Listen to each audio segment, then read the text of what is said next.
His name was Ron Burgundy. He was like a god walking amongst mere mortals. He had a voice that can make a wolverine purr, and suits so fine, they made Sinatra look like a hobo. In other words, Ron Burgundy was the balls. Hey everyone, come listen to how good our podcast sounds. This is Quotable? Damn it. How many times have I told you, script guys, you can't write a question mark on Morgan's sheets. He'll read anything that's written down.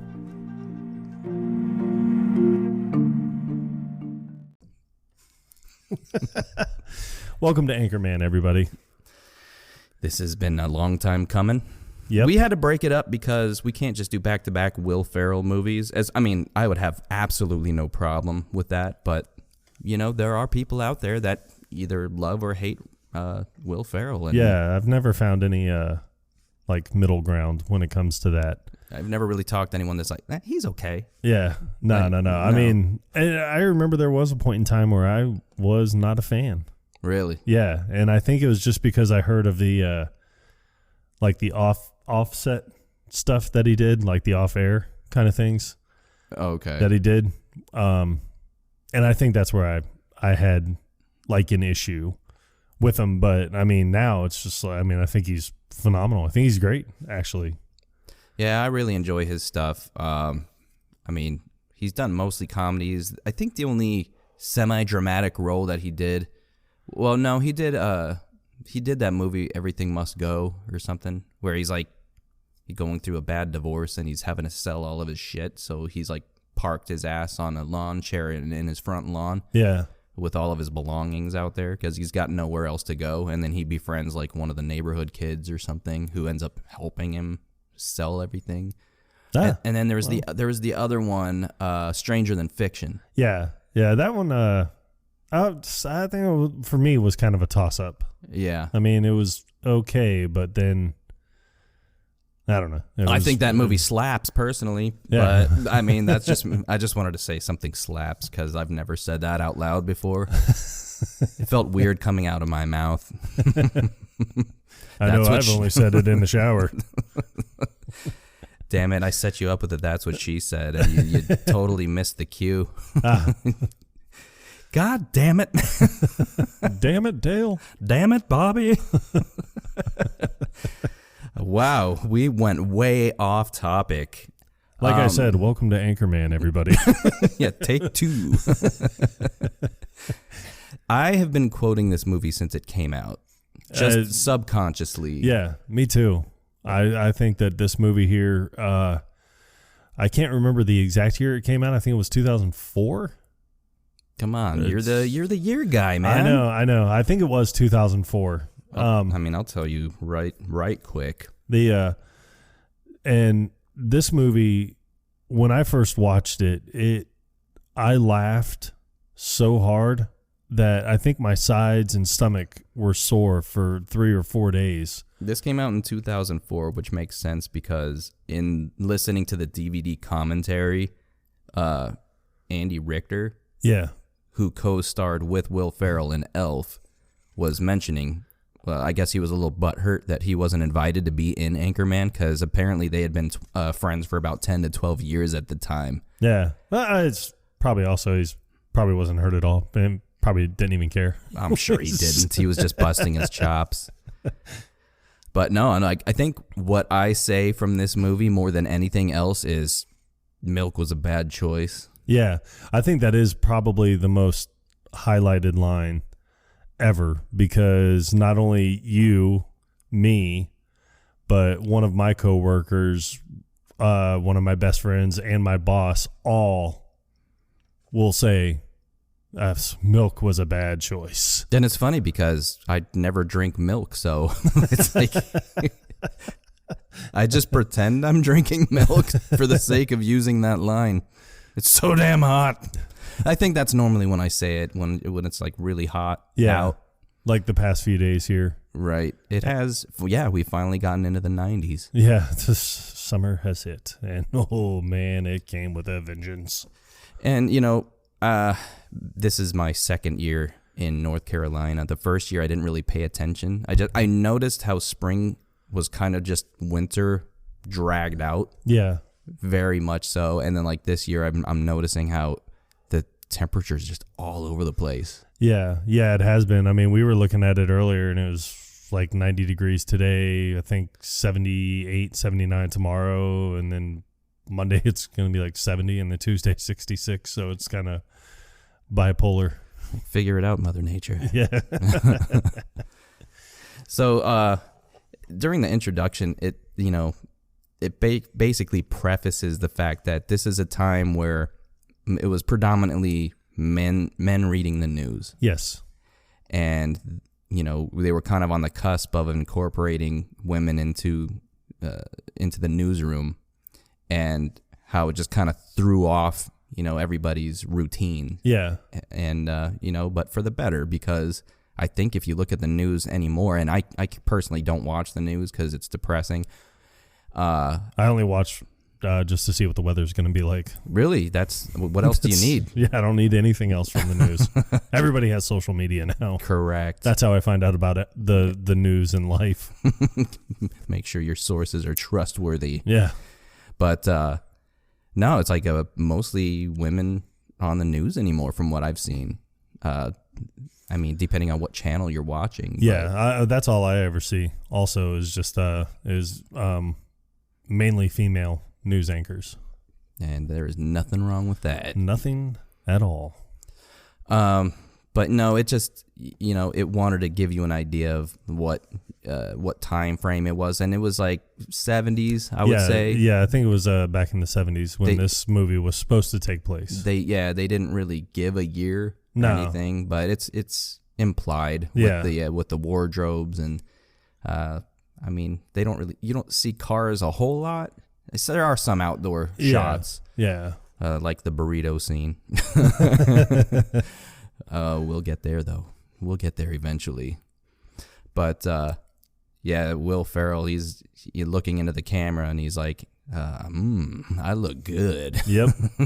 Hey everybody, come see how good I look. I love his just his voice, like trying to get his voice ready to read the news every day because of all the little quips that he puts in. Where the little tongue twisters. Yeah. Gets how the now, mouth brown moving. cow? How now, brown cow? The skeleton ran out of shampoo in the shower. The arsonist has oddly shaped feet. The Human Torch was denied a bank loan.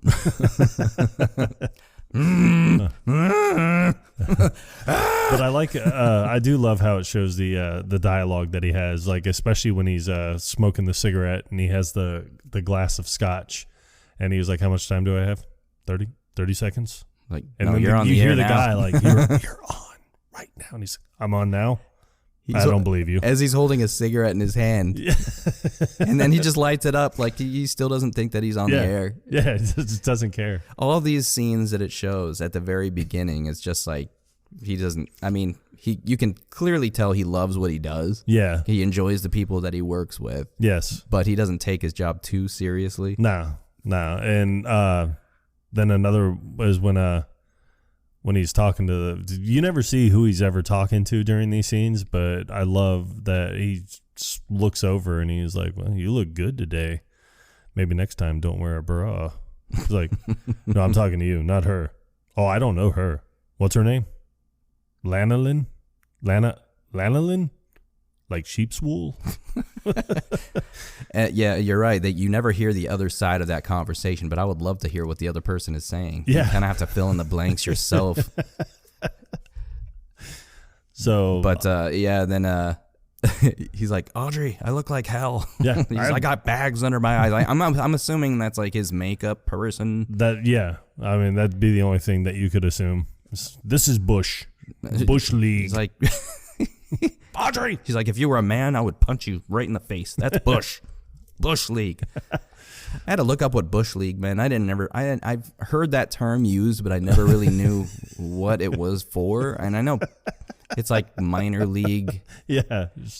But, I mean, apparently can also be used for unprofessional or just lacking of quality. Yes.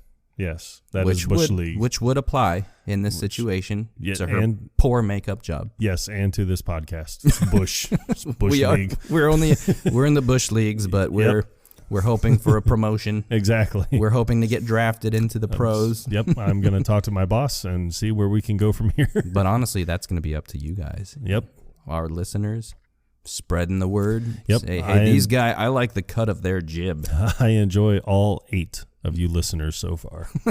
No, we have at least 11. You've really tied this podcast together, did it not? Come to us in a year. Yep. We'll have at least 25 listeners at that point. Oh, man. We can only hope. Yep, and I love every single one of you. Yeah, for sure. So you're keeping us alive, and we're doing it for you. I mean, granted, yeah, we do it for us too, because this is fucking blast. It is. So from there, they finish the news. He finishes reading the news, and you see, it shows clips of people around the city whenever he comes on, and he's actually on for the night. Reading the news in the 6 o'clock hour. I think what is great is you just hear, you see people in bars, and there's one, heavy metal looking biker guy, and he tells the entire bar, he's like, hey, everybody, shut up. Ron Burgundy's on. And then... Because this is what people had to entertain them. Yeah. Like, this is their 6 o'clock routine. Yeah, this is before cable. And social media. Yeah. And then it shows the lady at home with her new baby, and... The baby just looks and he's like, Ron Burgundy. And she's like, oh my God, she said her first words. CGI'd the baby's mouth. Yeah. To look like it's saying, I'm like, hi, Ron Burgundy. So I do like, I like that it shows that, everyone rallies around him. Like he's the leader of the city almost. How about that? That squirrel can water ski. Yeah, it only shows him doing like 2 little segments before the news is over, so it goes quick. Yeah. So then he tells everyone, his sign-off tag is, you stay classy, San Diego. And then everybody always replies back to him, you stay classy, San Diego.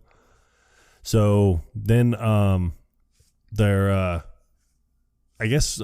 station manager, played by Fred Willard, is Ed Harkin. And he tells everyone, hey, we just got last month's numbers. We're number 1. He's like, we've grabbed every key demographic. And everybody's excited and happy. So Neato gang. Yeah, this is Neato gang. Top notch. So they're going to go to a party. And it's the same party that they've been coming to for 12 years. And in no way is that depressing. But it cuts to a close-up of Ron Burgundy's face, and you can't tell that he's at a party yet. You just hear him say, I need everybody to stop what they're doing and listen up. I've just been handed an urgent and horrifying news story. And then he just says, cannonball, and then it cuts to the wide shot, and you see him on the diving board. Yeah. And he's holding a glass of scotch in his hand that he throws into the pool as he dives into the water. Which I can tell you, as a maintenance technician, this is exactly why they never want you to have glass out by a pool, because it could break, someone could not see it, and you could step on it. So that is my public service announcement for the day. Have you ever tried to clean blood out of a pool? I don't recommend it. Nope. It's almost as bad as shit. Not quite, but almost. I don't know. I'm not a pool technician. Damn it, Jim. I'm a doctor, not a pool man. So, so they have everybody this party. follows suit. Yeah, everybody just starts jumping in, and they're having a great time. And the narrator even says, this was a great time to be alive and part of this entire thing. So it was a simpler time, that's for sure. Yeah. I love that it starts introducing his other, co-stars in the movie, but also co-stars on the news program. Because, you've had kind of like short introductions, like, with Brian Fantana, Brick Tamland, And then who's Whammy? Champ Kind. Yeah, Champ Kind. Played by David Koechner. Koechner. The Catch. So, but I love, because it goes off to Brian Fantana, and he's sitting on a couch at this party with a really hot blonde who used to be a Charger cheerleader until she broke her pelvis. But he's holding a gun. Yeah, they each do their little introductions. He's like, I'm the Brian man, the stylish one of the group. It's like, I know what you're thinking. And the answer is yes. I have a nickname for my penis. It's called the Octagon. But I also nicknamed my testes. The left one is James Westfall, and the right one is Dr. Kenneth Noisewater. You ladies play your cards right, you may get to meet the whole gang. Then it cuts to Champ. Yeah, Champ Kind. He's the sports guy. Yeah, and he's talking to, who knows who he's talking to, but it's weird because I kind of always imagine that the guys he's talking to are like his poker buddies, I guess. Most likely. Yeah, something weird like that. So, but I love when he, cuts off and looks at the camera and he's just like, Champ here. I'm all about having fun. Get a couple cocktails in me, start a fire in somebody's kitchen. I don't know, go to SeaWorld and take off my pants. Anyways, I'm known for my catchphrase, whammy. Gene Tennis steps up to the plate and whammy. Whammy. I don't know why he finds it so funny, because it's really not. Yeah, no, all. It's not. And honestly, the more you hear it, the more stupid it sounds. Yeah.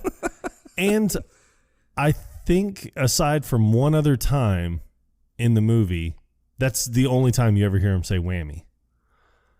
Is that scene is really the only time where he's like, yeah, I'm kind of known for my catchphrase. Mm-hmm. And it's not a catchphrase because he never says it. Well, it's a catchphrase probably when he's doing sports. Okay. And you never see him doing sports. You never see him actually doing his segment at all the entire time. But then it pans through the crowd again, and you see Brick, who is in the kitchen. Steve Carell. Yes. God, I love this character. And he's putting mayonnaise in the toaster. So he's wearing the oddest shirt. Yes. Though, it's like a short sleeve turtleneck with a polo over it.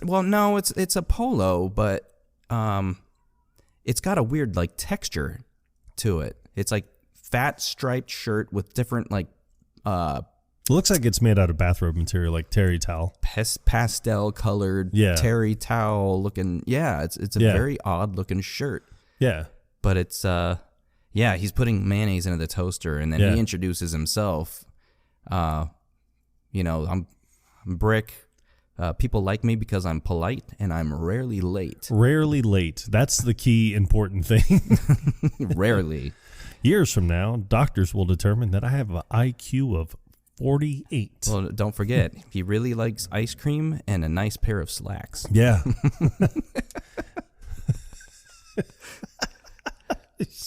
Oh, God. Steve Carell was the perfect choice for that role. He does such a good job playing an innocent, just a naive person. Yeah. He really took that character and made it what it is. I mean, he is by far one of the most memorable ones. Now, David Koechner, I feel that he just plays the same guy in every role that he's ever had. I think that's just him. It's just who he is. Yeah.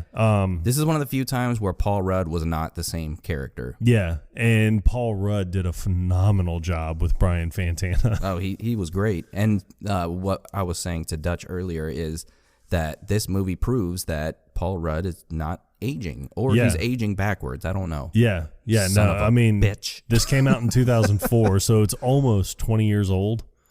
I mean, we're at, 20 or 18 years old now, and he looks younger now than he does in Anchorman.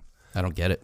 Yeah. But the funny thing, he does funny things throughout the movie, which, you have to look into the background to catch them, because, I watched the movie thousands of times, and I just noticed recently, when we get to the scene, I'll tell you about it, what I noticed recently. But yeah, no, they do all this, and then and then it shows Ron coming through, and he's walking through the party, and he's outside, and he's just like, hello. And then you hear Brian, he's like, hello. And he's Marco Polo. So they, that's when they start talking about, being at the party, the same party for the past 12 years. And in no way is that depressing. And Brian's talking to the blonde lady that he was in when he was doing his introduction. It's the same woman. Hey, Ron, you got to meet this girl. She used to be a Charger cheerleader, but until she broke her pelvis. Hey, Sherry, come meet Ron Burgundy. And she's just in awe because she's like, hey, Ron Burgundy, I got a big story for you. And it's right here. And she runs her finger down the middle of her chest. And the way that Ron responds is like, oh, hello, you pointed to your boobies. Yeah. And then this is one of the little things that you pick up on Brian Fantana because he's laughing. He's just like, oh, my God, you did. And the first time I caught this part, just this subtle little part that probably wasn't even intended to be like this, like a super funny thing. The more you watch it, the more hilarious it is. Yeah. Oh, and I use that now so many times. Oh, we both use it constantly. Yeah. I mean, so many people I'm pretty sure are aggravated with me just because of the fact that every little thing, it'd be like, oh, I'm going to go do another shot and be like, oh my God, you are. It can be used for so many situations, and we've just taken advantage of it to a point where it's probably excessive. Yes. But is it gonna make me stop? Nope. Goddamn right, I'm not. I celebrate the guy's entire script. They do mention we've been coming to the same party for 12 years, and in no way is that depressing. Yeah. Then another girl shows up, and she grabs her a hold of Ron's arm, and she was like, Ron Burgundy, I've had a crush on you since I was a little girl. But she doesn't look that much younger than him. No, she doesn't at all. Like, how long has this guy been doing the news? It's because he has the opposite problem. He's got Benjamin Button's disease. No, he's got, no. It's reverse Benjamin Button disease. He's so regular aging. Yes. Well, I feel stupid. So then that's when that's when Veronica Corningstone is introduced to us, who is played by Christina Applegate, who I have had a crush on my entire life. He gets immediately distracted, so he's not paying any attention to this woman who came up to talk to him. Yeah, and I love Ron Burgundy's little lines, like the little. Because when he first sees her, it kind of starts zooming in on him, and he's staring at her, and he just says, by the beard of Zeus. Yeah, and you don't realize who it is at first because she's, walking away from the camera. Yeah. And then she does this subtle little turn to the side where you see her profile, and then you immediately recognize her. Yeah, so he goes chasing after her, and he's wearing a half robe. It's a very short, bright orange robe. Yeah, it does look like an orange sherbet. With, like, burgundy briefs. Yeah. Which is appropriate because his name is Ron Burgundy. Yeah. So he finally, he scours the party looking for her. He's like, he has to find her. Somehow he loses her. Yeah, and even when he says that, he's like, I've lost her. But then he sees her sitting down at a table. Having a cigarette by herself. Yeah, with a glass of wine. And I just love it when he looks at her and he's like, hello. Oh. Yeah, before he even approaches her. But he walks up and he's just like, hello. Just, hello. And I never do this, but I felt I had to come and tell you something. You have a breathtaking hiney. You sure know how to compliment a woman. And then she gets up and starts to walk away. And it's funny because he's trying to introduce himself to her, and she gets up and she was like, well, it's been fun, and he's kind of taken aback by it because he's like, do you know who I am?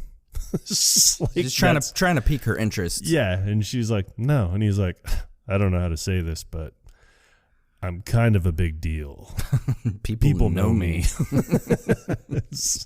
I have many leather-bound books, and my apartment smells of rich mahogany.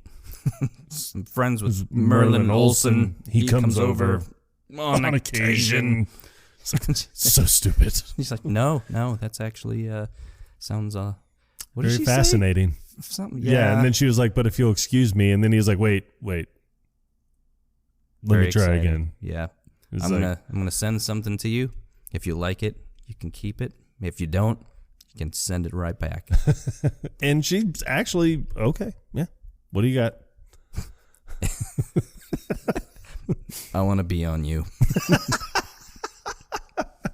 And she's immediately put off by it. So she starts walking away. And he's like, wait. Yeah. But I love his last desperate attempt because, she's out of the scene now as she's walked away. And he just kind of looks down at his drink and then looks right back up and he says it again. He's like, I want to be on you. And I wonder, I'm pretty sure that this line in Anchorman sparked the song I Want to Be On You by Neo. Probably. I'm like almost 100% sure that's what made that song. Yeah. So I'm wondering if him and Will Ferrell ever had a conversation about, like, hey, I want to use this line from your movie to make a song. Like, are you okay with that? I don't know if he really needed to, but I mean, I think it would have been the right thing to do. Well, that's just the balls. But maybe that song made people want to go back and watch Anchorman. I don't know. Yeah. The next scene is by far, it introduces one of my favorite characters in the entire movie, and that's Baxter. Backstabber. Bastard. Baxter. Nope. Yeah, Ron comes home from the party, and he doesn't appear to be drunk at all. No. But he's looking for his dog. Cutest little dog, too. And I don't normally like small dogs, but, like, I don't know where they found this dog, but this dog is, like, cute as shit. Yeah, and it's funny, too, because the dog, obviously, doesn't talk, but it barks. And it'll just, like, be like, ruff, ruff, ruff. And I don't know if they use the dog's real bark or not, but I love the dog's bark because it's not like a sharp bark. Yeah. It really makes it sound like the dog is trying to say something. Yeah, and then, Will Ferrell, Sir Ron Burgundy, is just, well, of course I met a lady tonight. And it's like they're having a conversation. Like, he understands the dog. Yeah. So the dog will bark again. And he's just like, what? I'm not lonely. I'm beloved by everyone in San Diego. It's like, ruff, ruff, ruff. It's like, well, come again? It's like, ruff. It's like, wow. You know how to cut to the core of me, Baxter. You're so wise. You're like a miniature Buddha covered in hair. And then he keeps barking, and he's like, "What you?" No. Because the next time he barks, he's like, "What?" He's like, I can't understand you in English, please. I can't speak Spanish. That's it. And then he like, barks, and he's like, "What? What? You pooped in the refrigerator, and you ate the whole wheel of cheese? Actually, I'm not even mad. That's amazing. I forgive you."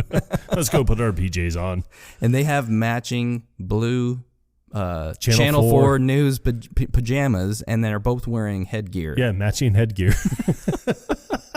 And it just shows just a little cut scene of the two of them sleeping.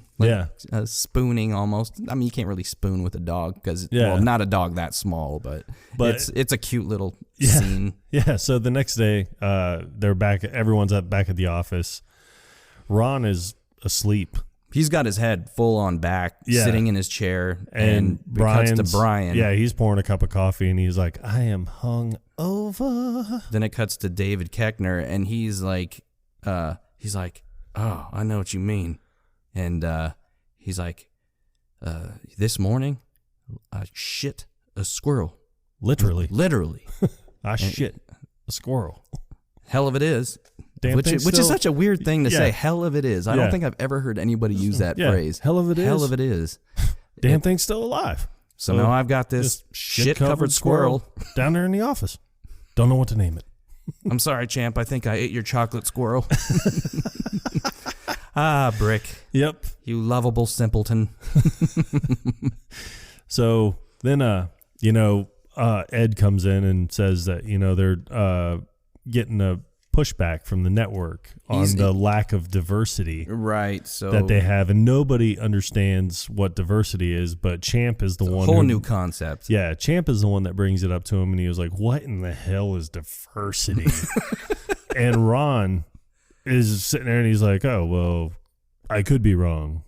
And it's funny because the way he says it, it's like, well, I could be wrong. And you know immediately whatever he's going to say is probably, it's wrong. It's going to be as far from the truth. Yeah, because he doesn't know what he's talking about. And you find that out more as the movie progresses, that, he's actually kind of an idiot. He wants people to trust in his opinions. Yes. But his opinions are just dumb. Yeah. So I love that he's talking about, when he was like, well, I could be wrong, but diversity, I believe, is an old wooden ship from the Civil War era. And he looks right at Brick, and Brick just nods his head like, yes, it is. You are correct, Ron, which these two should not be collaborating together because they're both morons.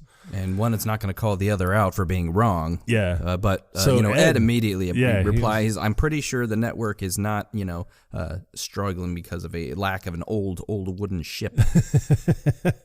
So that's when they show Christina Applegate, or Veronica Corningstone's character, arriving, and he says that, she is going to be one of the anchors also, that they want a woman's touch on things, because that's kind of where it was going in the rest of the world.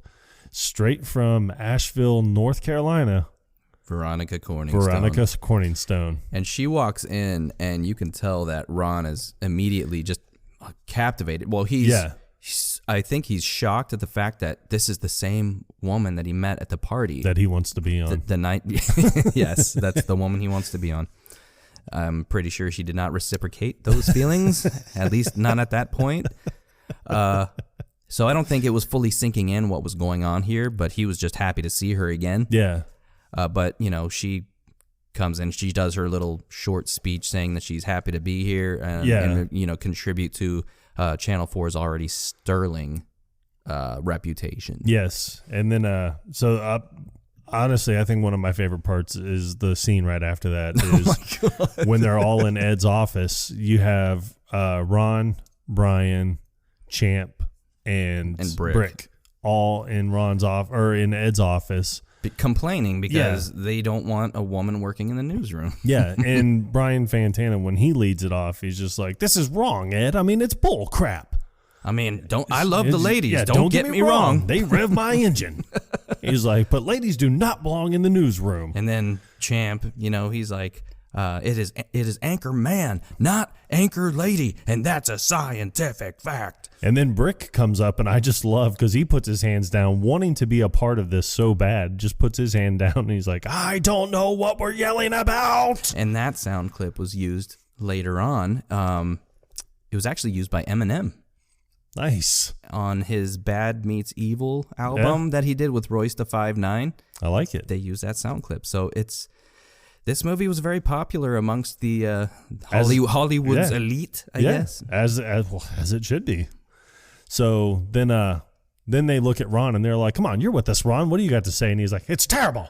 Her hair smells like cinnamon, and she's gorgeous eyes. She's terrible." And then Brick comes right back in, and he just says, "Loud noises."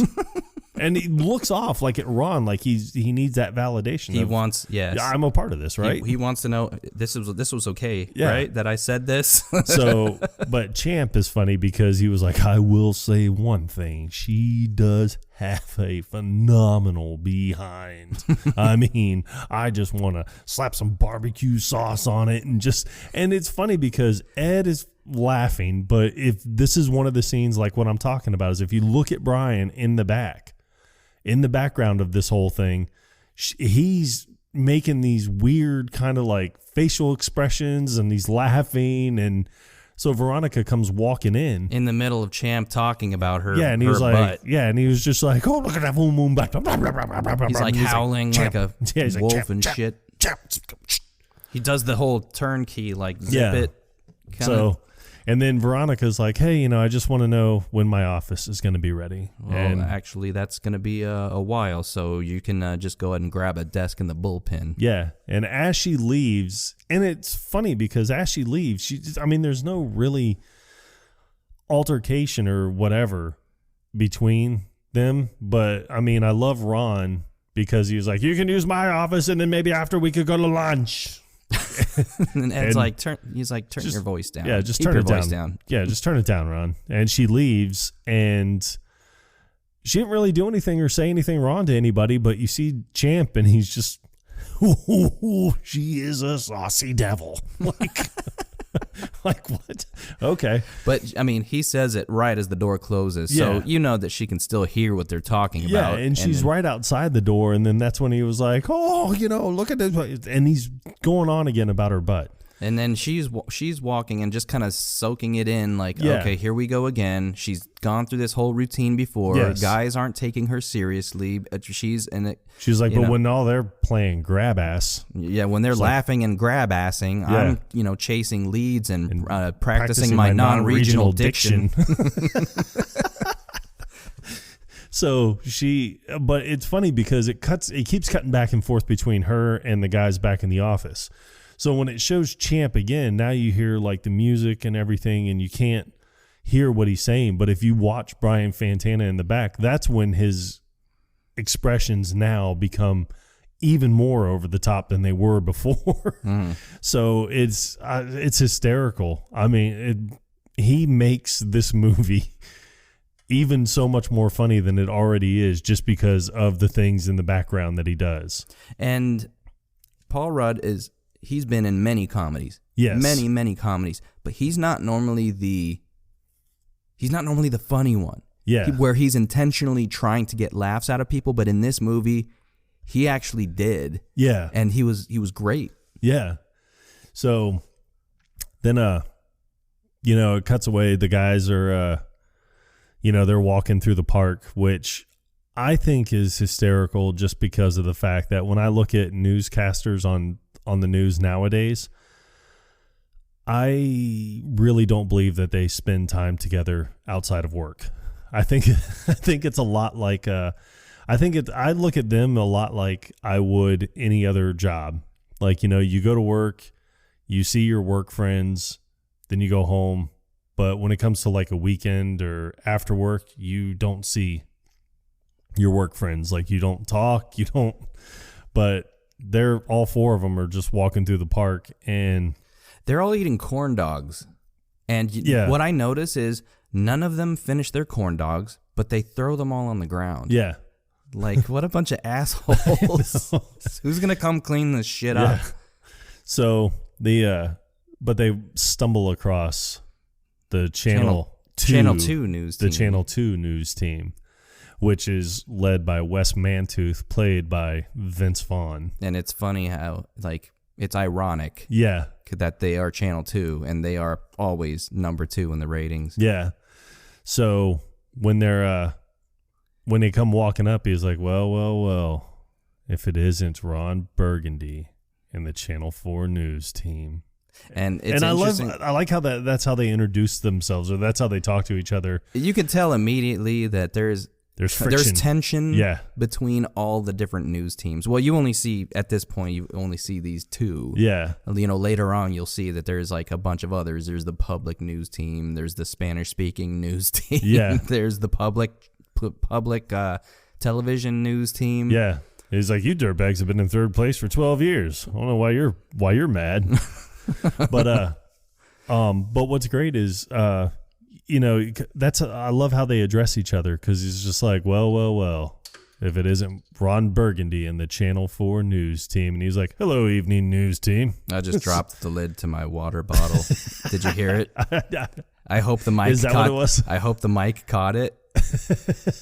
Because I want people to know that we're real and we're live. Yep. Well, we're not live, really, but we're trying to, mistakes happen. We are human, and, I think we can leave that in the podcast just for the sake of humanity. Yeah. So, but the way they address each other, I think, is hysterical. It's just like, hello, evening news team.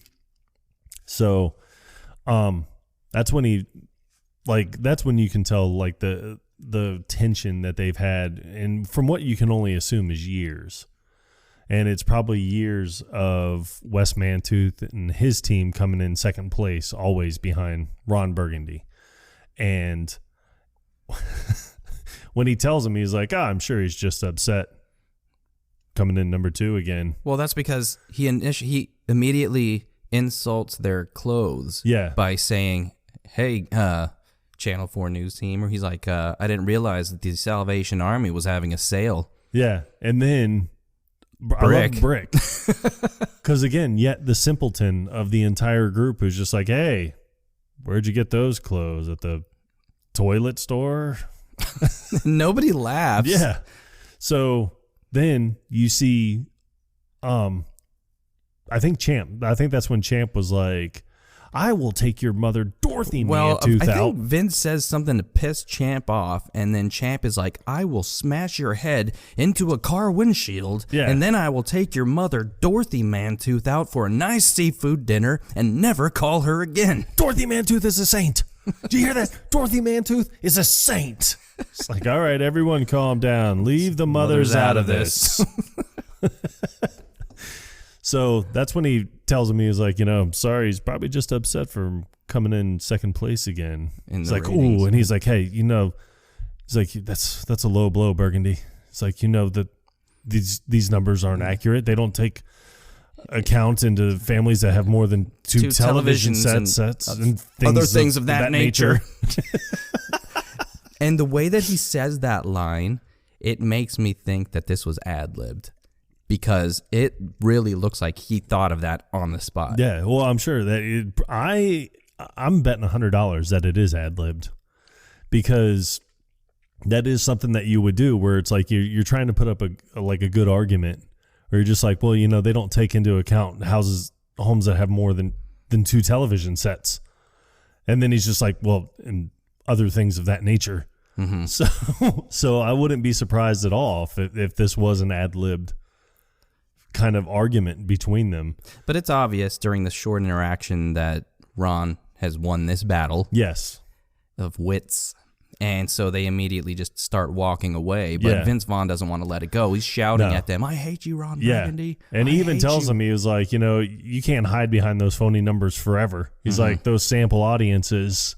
He's like, nah, I don't think so. He's like, I hate you, Ron Burgundy. I'm coming after you. And, you can tell they're not listening anymore. Yeah, they're still walking away. But one of my favorite lines from Brian Fantana as they start to walk away is he says, excusez-moi, numero 2. Yeah. Which is funny because in that line, he speaks French, Spanish, and English. Yeah. No, great. Now you sound like an idiot in 3 languages. Awesome. So so it goes from them, but when they were talking about that's right, because he was talking about how they had to bring in a woman anchor. He's like, to wipe your heinies and everything. But as they're walking away, they start talking about how they're gonna bed Corning Stone. They who's gonna take a run at her and everything, and then Ron, who is supposed to be the ladies' man, and he's trying to be a gentleman about it, and he's like, "Come on, guys, she's a human being. She's got feelings too." And they're like, "Wow, listen to Burgundy." He's like, "You sound like a schoolboy bitch." And then Champ is like, "You sound like a gay," which you can't say that anymore. So then, so then he was like, come on, it's me. It's Papa Burgundy. He's like, as far as I'm concerned, Corning Stone's fair game. Let the games begin. Hey-o. Hey-o. He's like, oh, there he is. Hey-o. Brian's like, there he is. And he's like, I'm very aroused. I don't know how many people caught that part. I love it. I love it. So then it cuts to them in the newsroom all taking their runs. And Champ tells Ron, he's like, I'm going to take a shot at the new girl. And Ron's like, oh, come on. We were just flapping our gums. We're not really doing that. Because he really likes her. Yeah. And he doesn't really want other people hitting on her because, he wants to claim her for his own. Not as property, but because, he's really because I want to be on her. Yes. in a romantic way. Yes. But no, Champ, yeah, he goes like he's gonna reach across her for something that it's like he's gonna grab a pencil, and this is the only other time that I hear him say his catchphrase. Yeah, is he tries to touch her breast, and he was like, "Oh, sorry about that, whammy." It just turns around and starts to walk away. So I don't know exactly what his play is at this point, because Veronica calls him out on it immediately. She's like, Champ, are you trying to touch my breasts? Yeah, which makes no sense to me, because it's like, okay, you're trying to touch her breast, but then you're going to walk away and just be like, well, it's whatever. I don't know if he was expecting her to be like, wait, come back. Yeah, I don't know if she didn't say anything, that it would have just been a gratuitous titty grab and then him walking away. Like, where is this going to get you? Yeah. But no, she calls him out on it, and she says, what can I say? I like the way you're put together. Yeah. I'm thinking we should go have a picnic together, maybe have some chicken, maybe some sex. I don't know, see what happens. Yeah. And then she's like, oh, hang on, I just have to grab this, and punches him right in the nuts. Right in the baby maker. Yeah, so he falls over, doubled over in pain, and she just kind of reaches right in front of her, and she's like, oh, here it is, and grabs her stapler and just moves it like an inch. Yeah. And then, goes back to work, and then... cuts to Brian. Oh. It's his turn. Yes. He's I'll give it an hour before her and I are doing the no pants dance. Time to musk up. Yep. And he hits his bookshelf and it opens. He's got a hidden compartment in his bookshelf, which you would think that would be full of like liquor and scotch and drinks and ice and everything. Not Brian. Nope, not Brian. Nope. He is, from what I can tell, possibly over 60 different colognes. He's got quite the collection. Yeah. Ron. He's sitting there and he's trying to take a jab or a stab at like which cologne Brian's gonna go with. But I like it when it opens and he tells him, never ceases to amaze me. He's like, wait. He's like, what are we gonna go with? He's like, London Gentleman or wait. No, wait. Nope, I got it. Blackbeard's Delight. He's like, no. She gets the special one. It's called Black Panther. Sex Panther. Sex Panther. By Odeon. Fucking Black Panther. Jesus Christ, man. It's made with bits of real panthers, so you know it's good. As soon as I'm sorry, I'm stuck on the Black Panther thing. Black Panther by Odeon.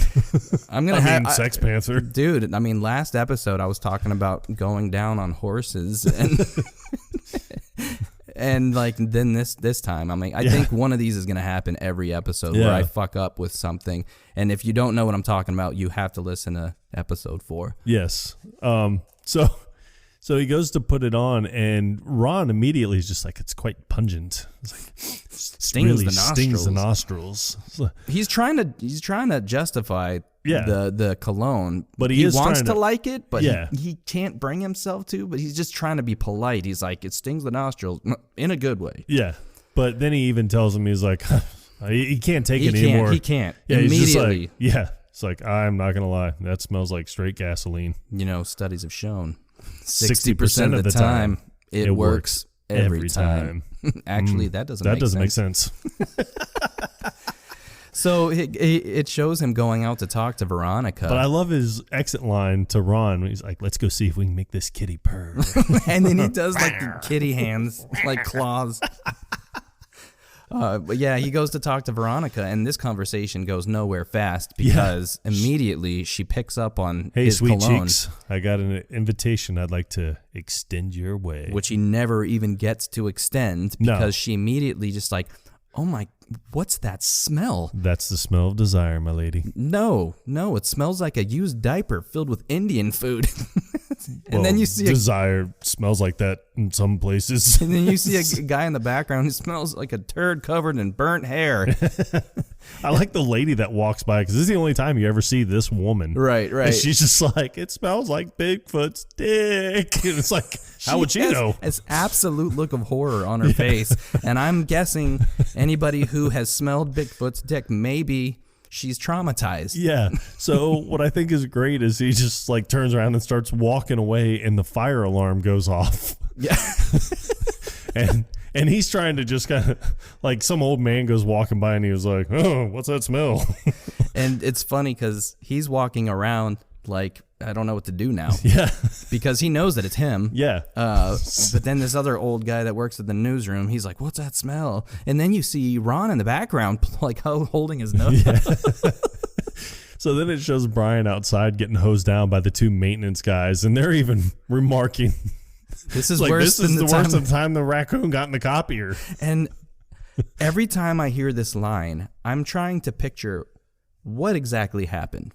How does a raccoon get inside of a copier, first of all? How does a raccoon get inside of a newsroom? Well, first automatic, that's a lot of people. Automatic doors? I mean, but that's a lot of people. I mean, It I don't is. think a raccoon would be like, yeah, let me go in this building, check this out. He crawled through the garbage chute or something. But, like, is the raccoon dead? And that's why it smells? Yeah. I really want to know what they were too. getting at. Yeah. So they're hosing them down and scrubbing them down. And then It cuts to Brick. it cuts to Brick trying, Poor simple Brick. yeah. And he's just, I love it because he walks up and she's talking to Ian, who is just, I guess, like a news camera handyman or They're something. going over, I guess, whatever her story is that she's going to do. Yeah. And as Brick walks up, he just cough. Look over here. And he smiles. He's like, there's nothing subtle about this at all. yeah, it's just like, Veronica, hi. It's like, I want to extend an invitation to you to the pants party. And she's No, he doesn't call it the pants party. He's like the party. party. The party with the pants. The pants party. And then she was like, Brick, are you trying to say that there's a party in your pants and that I'm invited? And he's like, that's it. Did Brian tell you to come here and say that? Well, what I love it because he's like, oh, that's it. So he almost has this look of, thank God one of us remembered. Right. I'm glad. I didn't know what I was going to say here. I'm glad you knew what I was talking yeah. about. She's like, did Brian tell you to say this? He's like, no. Yes, he did. She's like, no. He looked like he was going to say no, but he's like, he can't lie. Yeah. So he's just like, yes, he did. And then she's like, no, Brick, I do not want to go to a party in your pants. And he's like, fair enough. Ian, would you like to go to a party in my pants? And he's like, no, Brick. He's like, great, let's go. And just goes running off. And immediately, as soon as he goes around the corner, you hear this loud crash. And he's just back in the background like, I'm okay. I'm okay. So they've all taken shots except for Ron. Yeah, and they're all talking about it, and it's funny because as they're standing there talking about it, Champ is like, man, she is a real ball buster, and then because he got punched in the nuts, and then you see Brian who's still soaking wet. Yeah, and he's like, yeah, a real ice queen, because I'm sure that he's freezing. and then Brick takes a sip of coffee, and he's like, I just burned my tongue. He's got nothing else to contribute. Yeah. So Ron's just like, look, the only way that you're going to bed a classy lady like this is give her 2 tickets to the gun show. And as his biceps. Yeah, as he flexes, there's no muscle definition through his suit at all or anything. So then it shows him in his office. And it doesn't show him. It shows Veronica coming around the corner, and you hear him, and he's just counting. It's like shirtless. 1,000. Yeah. 1,001. 1,002. And it cuts to him, and he's doing bicep curls. It's just like 1,003. He's like, argh! And as she walks in, she's like, Mr. Burgundy, Helen said you wanted to see me. And he's like, oh, Miss Corningstone, I'm sorry. I wasn't expecting company. It's like you told me to come up here. As she just said. And he was like, oh. And I love that she points it out. She was like, well, she said you wanted to see me. And he was like, oh, really? Oh, did I? Yeah. Like, did I? So then you see him, and he was like, sorry. And he's doing some weird workout I've never seen before. And I've been working out for over 20 years. I've never seen this workout before in my life. And he's just like, and slams the weight down. He's like, oh. And he goes to put his arm up on the desk, and he's like, oh, I can barely lift my right arm because I did so many. I don't know if you heard me counting, but I did over 1,000. He's like, yep, Tuesday, arms and back. You got your ubulus muscle that goes back, connects to the upper dorsumi. Which the upper dorsimus is not even a human part of the human anatomy. I think it's a dolphin. Yeah, it's like the back fin, so it's like a dolphin and a shark would have that. Dorsal fin, yeah. So he's just making shit up. Once again, making shit up for the sake of impressing Yes. somebody else. Yeah. So And she gets immediately just like, yeah, she's furious this with is it. the feeblest pickup attempt. I would expect this from the other guys, but not from you, Ron Burgundy. Yeah, and she goes storming out, and he's like, "What? Pickup attempt?" It's like, how could you? It's not my fault that I don't have time to work out. Yeah, he's like, so I have very little time to get to the gym, so I have to sculpt my guns at the office. And she's like, stop calling your arms guns. And so that's when he's like, look, my plan was to squire you about town because I know what it's like to be lonely in a new city.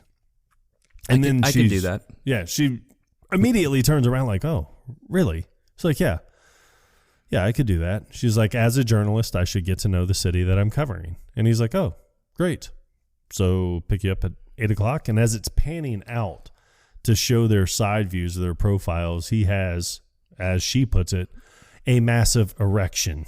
She looks down and then immediately looks back up and then looks away because she can't make eye contact with him at this point. So she's trying to look at him just to give him a hint like, hey, you have to look down. She's motioning with her hand downward. Down, and he's like 9 o'clock? Yeah, he's like 9 o'clock. And then she points down and he's like, downstairs. and then she has to call it out. Yeah, she's like, Mr. Burgundy, you have a massive erection. And I like it because he just kind of like he looks down. And he's like, well, he's like, it's the pleats. It's an optical illusion in the fabric. It's not very flattering in the crotchal region. I'm actually taking him back to the pants store. He's like, well, I'm gonna walk this off. And then he goes walking around the office and he's making it very known. He's like, don't act like you're not impressed. Yeah, but I love it because he was like, don't pay attention to me, anybody. He's like, just walk. It's my new walk. Yep, I have a situation I'm trying to walk off. It's like, just go back to your office, dickhead. Yeah, exactly.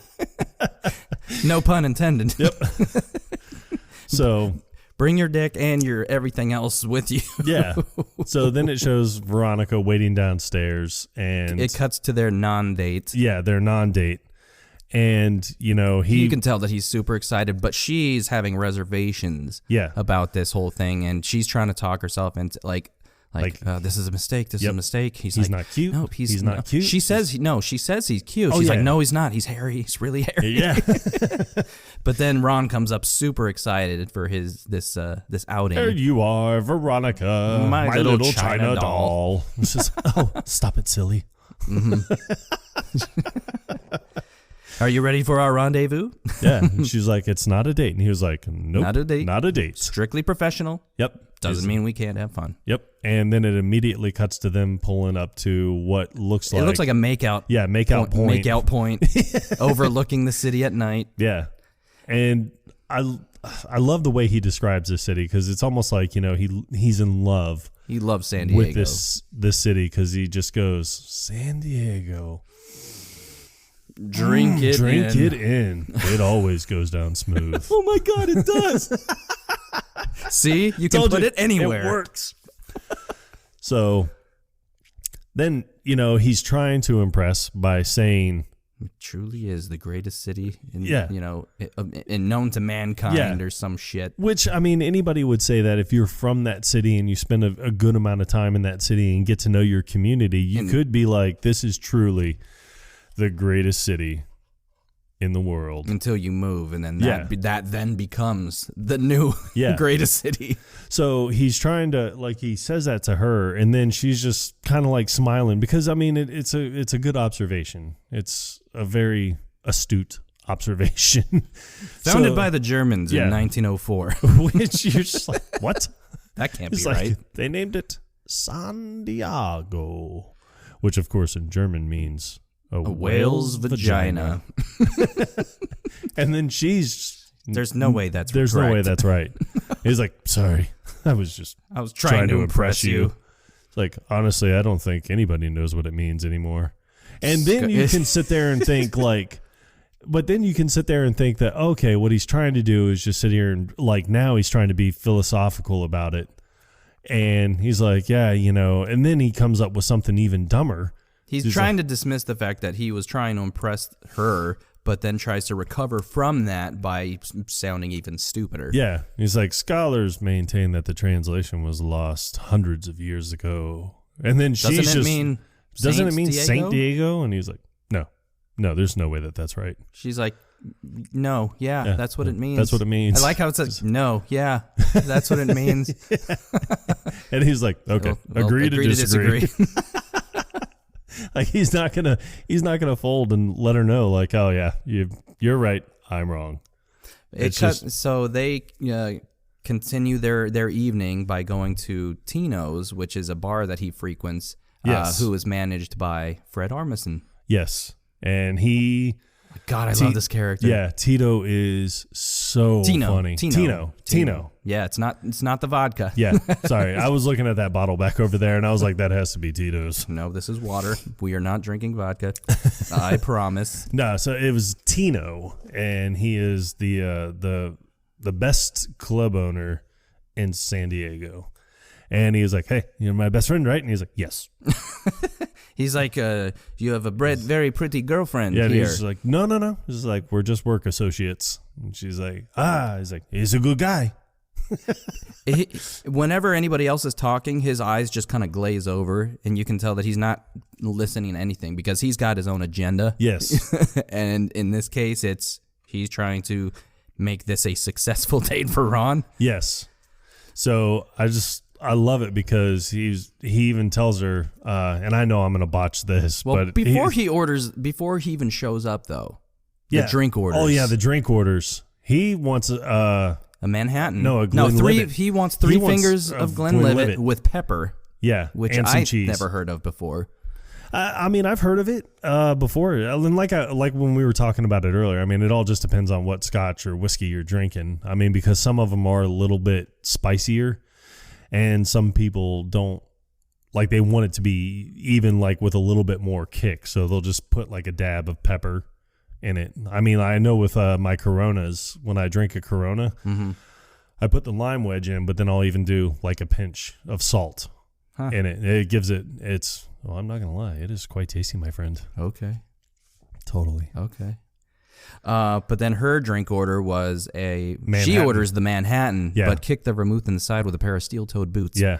And the waiter's just, okay. And he walks away to get their drinks. Ron is impressed. Yeah. That's quite a drink order. She's like, well, when in Rome. And I just, because he's getting the table ready, like, oh, okay, I'm going to get my napkin. And he's like, yes. Please go on. Right. Do as the Romans do. It's like, Like, I don't know what that means. Like, he doesn't understand he's this like, phrase. I don't know what that means. And she was like, just do as the Romans do. And he's like, I have never heard it.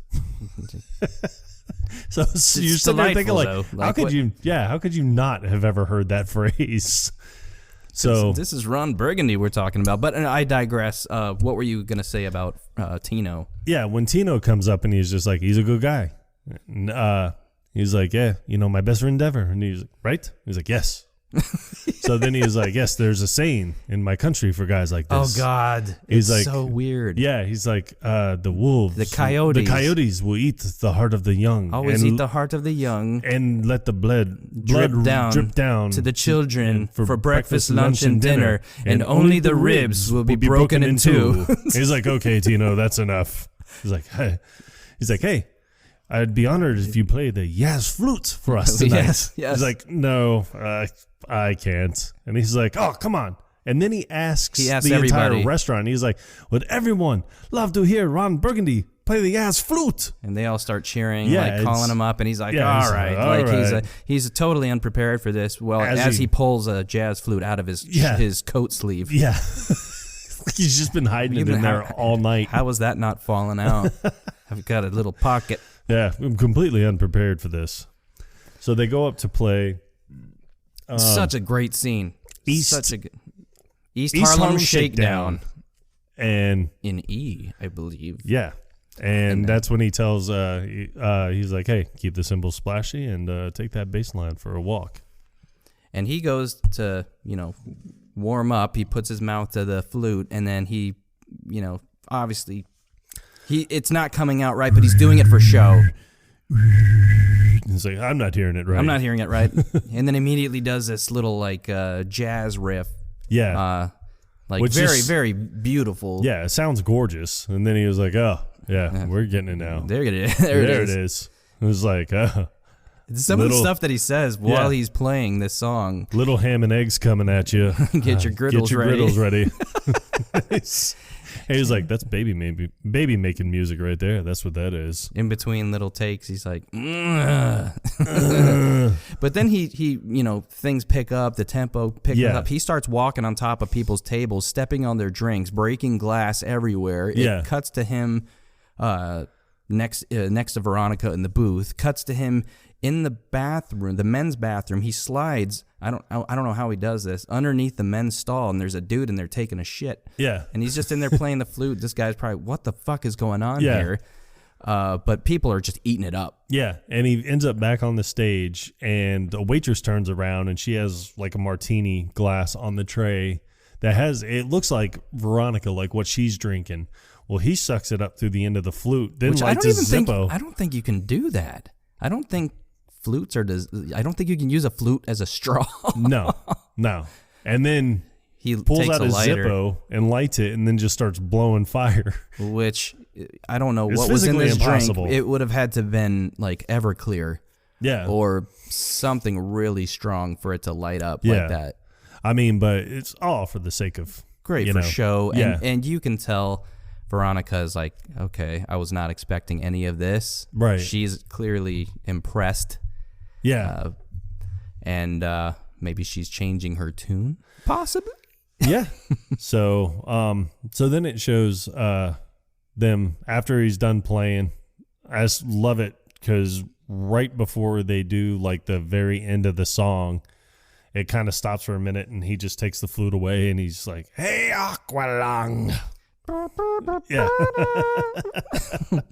So then they get done playing, and he kind of looks at Veronica and just nods to her, and she kind of salutes back like, "Oh, that was very impressive." Like, and then it shows them back at the table talking, and you can tell that they got more empty glasses on the table, so they've just been sitting around, probably had dinner, some drinks, and now they're talking about everything. Their delusions of grandeur. Yeah. Well, not really delusions, but. Yeah, because Ron shares that. Well, yeah, and then even when he got up to go play the jazz flute, she was like, "You play jazz flute?" And he's like, "I dabble." Yes, let's be humble. Yeah. So she's like, well, how long have you been playing jazz flute? And he's like, oh, I just picked it up for a while. And he's like, it was a passion of mine. And she was like, well, what other passions do you have? And that's when he tells her, I was like, I have one great passion that lives deep within my loins like a flaming golden hawk. And that is to one day become a network anchor. And I don't know, what is that? How is that different than what he's already doing? I don't know. I mean, maybe because theirs is maybe regional or just based out of San Diego. You may be able to get it in Los Angeles. So maybe this is something that's nationwide. To be a network, I guess would be national. All over the world. So the so I think that's what he's attributing it to. And then she's like, well, believe it or not, we share the same passion. And he's just looking at her in awe. Yeah, of her beauty, and he's not even paying attention. Yeah, because he totally brushed that off. She wants to be a network anchor also, and he could have been like, "Wow, that's amazing!" We have what would be the odds of the two of us wanting to be nationally known, worldly known, or however? And he's just like, "God, you're so beautiful," and he goes to kiss her, and he leans forward, and it's funny because the leather booth, the seats, I'm probably leather, pleather, whatever the hell it's, you can hear it. What's not squeaking, but the noise those seats make when you slide across them. I swear to God, that was the leather. It was not a fart. It wasn't me. Was that a fart? Yeah. Could taste it Yeah, I on my tongue. On my tongue. Tastes like vermouth. So she gets up to leave because she was like, I swear I'd never get involved with a coworker. Yeah. And he gets up and immediately is just like, wait. He's like, I need to recover this somehow. Yeah. He's like, what if just for tonight we weren't co-workers? We were people. I'll be a man. He's like, you be a woman. Yeah, you be a woman. I'll be the man. And then she's like, oh, Mr. Burgundy, you never cease to amaze me. So then they start kissing at the restaurant.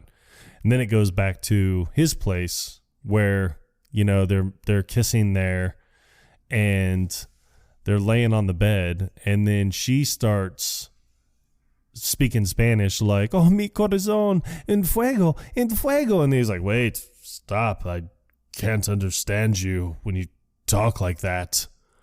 And then she's like, oh, sorry. But it's funny because Baxter sits up and he's just like, because, Baxter can speak Spanish. That's what it looks like. It's like, he understands what she's saying. Yeah, hey, what's up? He's not okay with this. Okay. So then you see him and she's like, oh, take me to Pleasure Town. And he's like, oh, we're going, baby. So, it does this whole fantasy sequence with the animation mixed in. They're like riding on cartoon horses. Yeah, such a weird insert into this movie. But then you just see him and he's like, I freaking love you. She's like, I freaking love you back. Meanwhile, they're playing Help Yourself by Tom Jones. Yeah. And he's like, look, the most glorious rainbow that I've ever seen. Yeah, and she's like, oh, do me on it. So after the whole fantasy sequence is over, you just see the two of them laying in bed. Well, you see her at first, and she's got this look well done, sir. Yeah. Very well done. And then he sits up with a cup of coffee. God knows how he got it. Yeah, he comes up like Lumberg.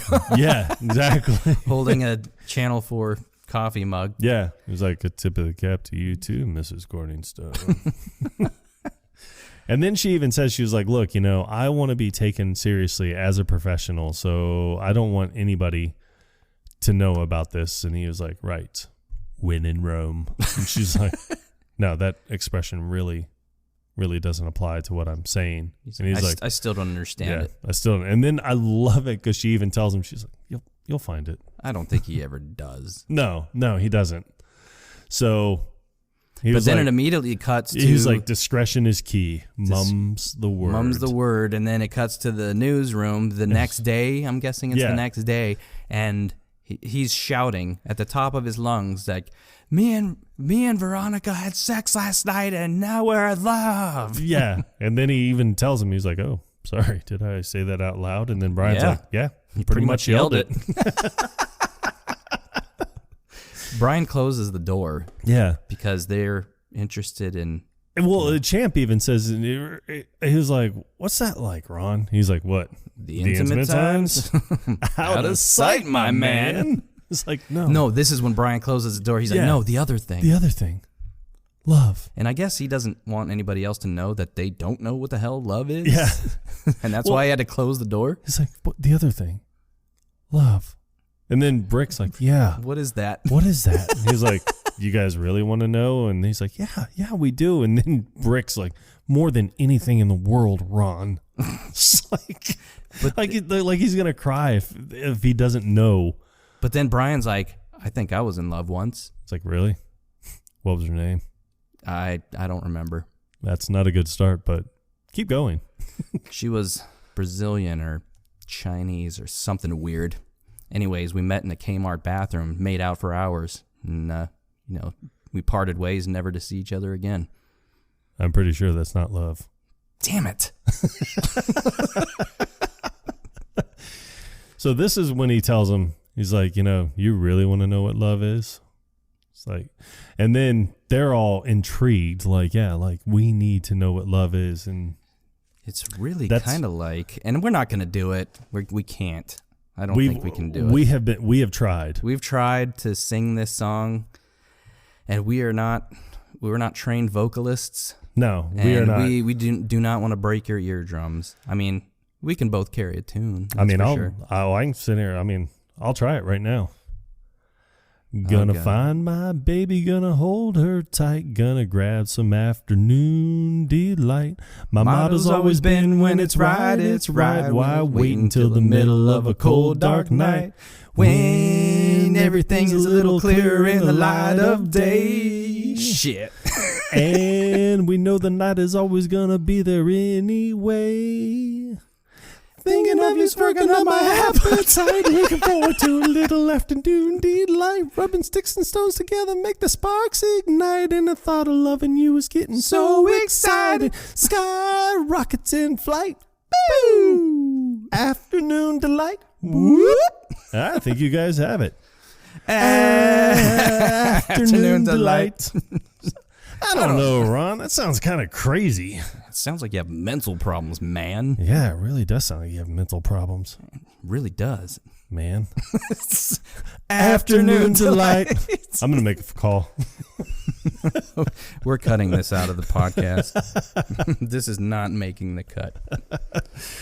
So after the song that they sing, Afternoon Delight, it cuts away to Veronica Corningstone, who is working her first big break, which is a cat fashion show. She confronts Ed. Yes. Before she has to do this. It is grade A baloney. Miss Corningstone, ma'am, you will do the stories to which you are assigned. She's like, this story is grade A baloney. It is not baloney. It is baloney. And she storms out. Yeah. I like bread and butter. Yeah. I like toast and jam. Oh, see, 2 for 1. Multiple songs in one episode. But yeah, and you see a cameo. Seth Rogen. Yeah. I am getting some great footage, Mrs. Corningstone. He plays the cameraman. Yeah. Shut up, Scotty. And he's just got his mouth gaped open the whole time he's looking through the camera. Like he's just having the time of his life. So fascinated by this cat fashion show. And I don't know if this is Kittius Maximus is ready to do battle in the arena against the world's tiniest lion. I don't think Seth had done anything prior to this. Maybe he was in Freaks and Geeks, right? Yeah. So he may have done that by this time. Yeah. Freaks and Geeks had already come and gone. That only had 1 season. But this was definitely before 40-Year-Old Virgin. Yeah. So, but I like then it shows the guys just sitting around the newsroom eating lunch, and Ron he's like, this is great, brown bagging it, just hanging out with the guys. So they start talking about the pancake breakfast. Yeah, Brian's like, don't forget, the pancake breakfast is at 9 tomorrow morning at 9 8. Instead of 8. Yeah, he's like, oh yeah, I forgot. I'm not going to be able to make it to that. Veronica and I are trying this new fad. It's called jogging, or it could be yogging, maybe a soft J. But apparently you just run for an extended period of time. Supposed to be wild. And then Brick, he gets upset because he realizes that Ron's not going to be there. He's like, wait, Ron's not coming? He's like, no, Ron's coming. Champ is drunk. Yeah. He's like, no, Ron's coming. It's the pancake breakfast. We do it every month. So he sits there and they're having this discussion, and Champ is, as you said, drunk, because he's the only one not eating, but he just has, I think, a glass of scotch. It looks like a tall glass of scotch. Yeah. So he just sits there and starts saying, he's like, it's like, I miss you. I'm a mess without you. I miss your scent.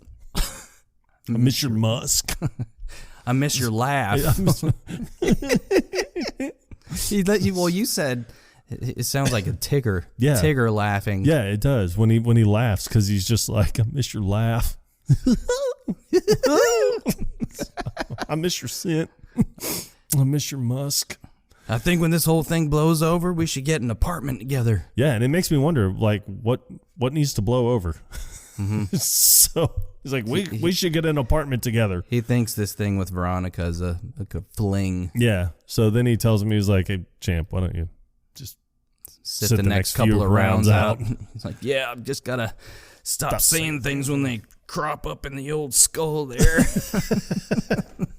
So then that's when Brian's like, look what you're doing to the group. I mean, you're the leader. He's like, Champ is a mess. He's like, look, Brick can't sleep at night. He's eating a banana. Yeah, and he just looks at it like, what's the banana going to do? Yeah. So, then that's when he's like, hey, look. He's like, if there's one thing that I know, and it's women. He's like, yeah, Veronica Corningstone, she can't wait to quit her job and just sit at home, take care of me, and make babies. So, which is not what Veronica Corningstone wants. So then it cuts to he's having a daydream about how he comes home from work. They've got 2 sons. Yeah, they have 2 kids. And as he walks in, he's just like, Papa's home. And she comes out wearing an apron. With nothing else underneath it. Yes. Oh, God. Thank you, Christina Applegate, for that. Nothing wrong with that. Yes. I love you forever for this. So then he sits there and tells, he was like, hey, and she's like, I spent the entire day dusting your Emmys and preparing dinner in the nude. And he's like, great, let's go upstairs and make whoopee. It's like, and then after, I'll go drinking for 2 days with the news team. And she's like, oh, it sounds great. And they're kissing and kissing. And she's like, I love my life. So, but I do like it when he looks at the kids and he is just like, gentlemen, and they're pressing a suit. Yeah. Yeah, and he's just like, no eye contact. Which and is like, look down. It's really fucked up, man. Yeah. Why wouldn't your kids be able to look at you? It's a hell of a way to be a parent, man. Oh, so funny. So funny. But everything changes when I do like that Ed gives... I love all the phone calls that he gets. And, one of them was, you don't hear the other side of the conversation. He's just like, well, I have no idea where he would have gotten his hands on German pornography. His son is a troublemaker. Yeah. You find this out, during a couple of scenes. Yeah, which you never meet his son, but he's just sitting there and he's like, well, I have no idea where he would have gotten a hold of German pornography. Yeah, and then he's like, well, we've all seen our fair share of pornography. And he's pornographic material. Yeah, he's like, oh, you never have? Oh, well, no, me either. I was just speaking in generalities. But then, she's sitting there and she was like, Mr. Harkin, sir, I want to be put on a more newsworthy story. And he's like, well, ask and you shall receive. So... That's when he tells this 103-year-old woman who's supposed to have the world's greatest meatloaf recipe. Yeah, and Chris Parnell on the back is just so funny because he's like, ooh, now there's a hot lead. His little one-liners in the movie are phenomenal. God, Chris Parnell's character was fantastic in this. Yeah, when they were talking about the panda, and he was like, yes, he was like, a rare panda named Ling Wong at the San Diego Zoo is pregnant, and he's just back there, and he's like, this is a big one. They've been waiting for this panda to be born for months, I would imagine.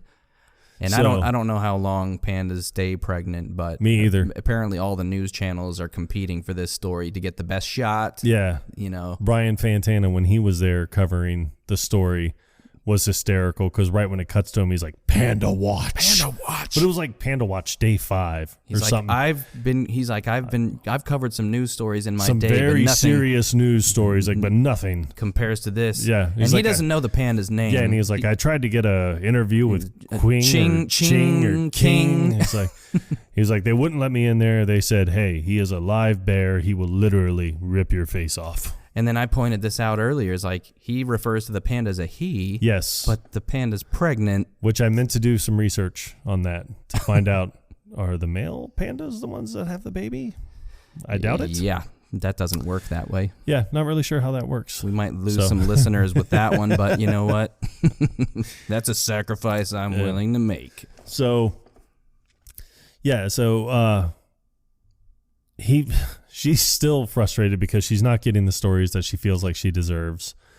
But with one simple act of littering, everybody's life is going to change. Forever. And Ron is driving across a bridge, and he's singing to Baxter. He's singing to Baxter. He's like, Baxter, you're my little gentleman. I'll take you to foggy London town because you are my what? My little gentleman.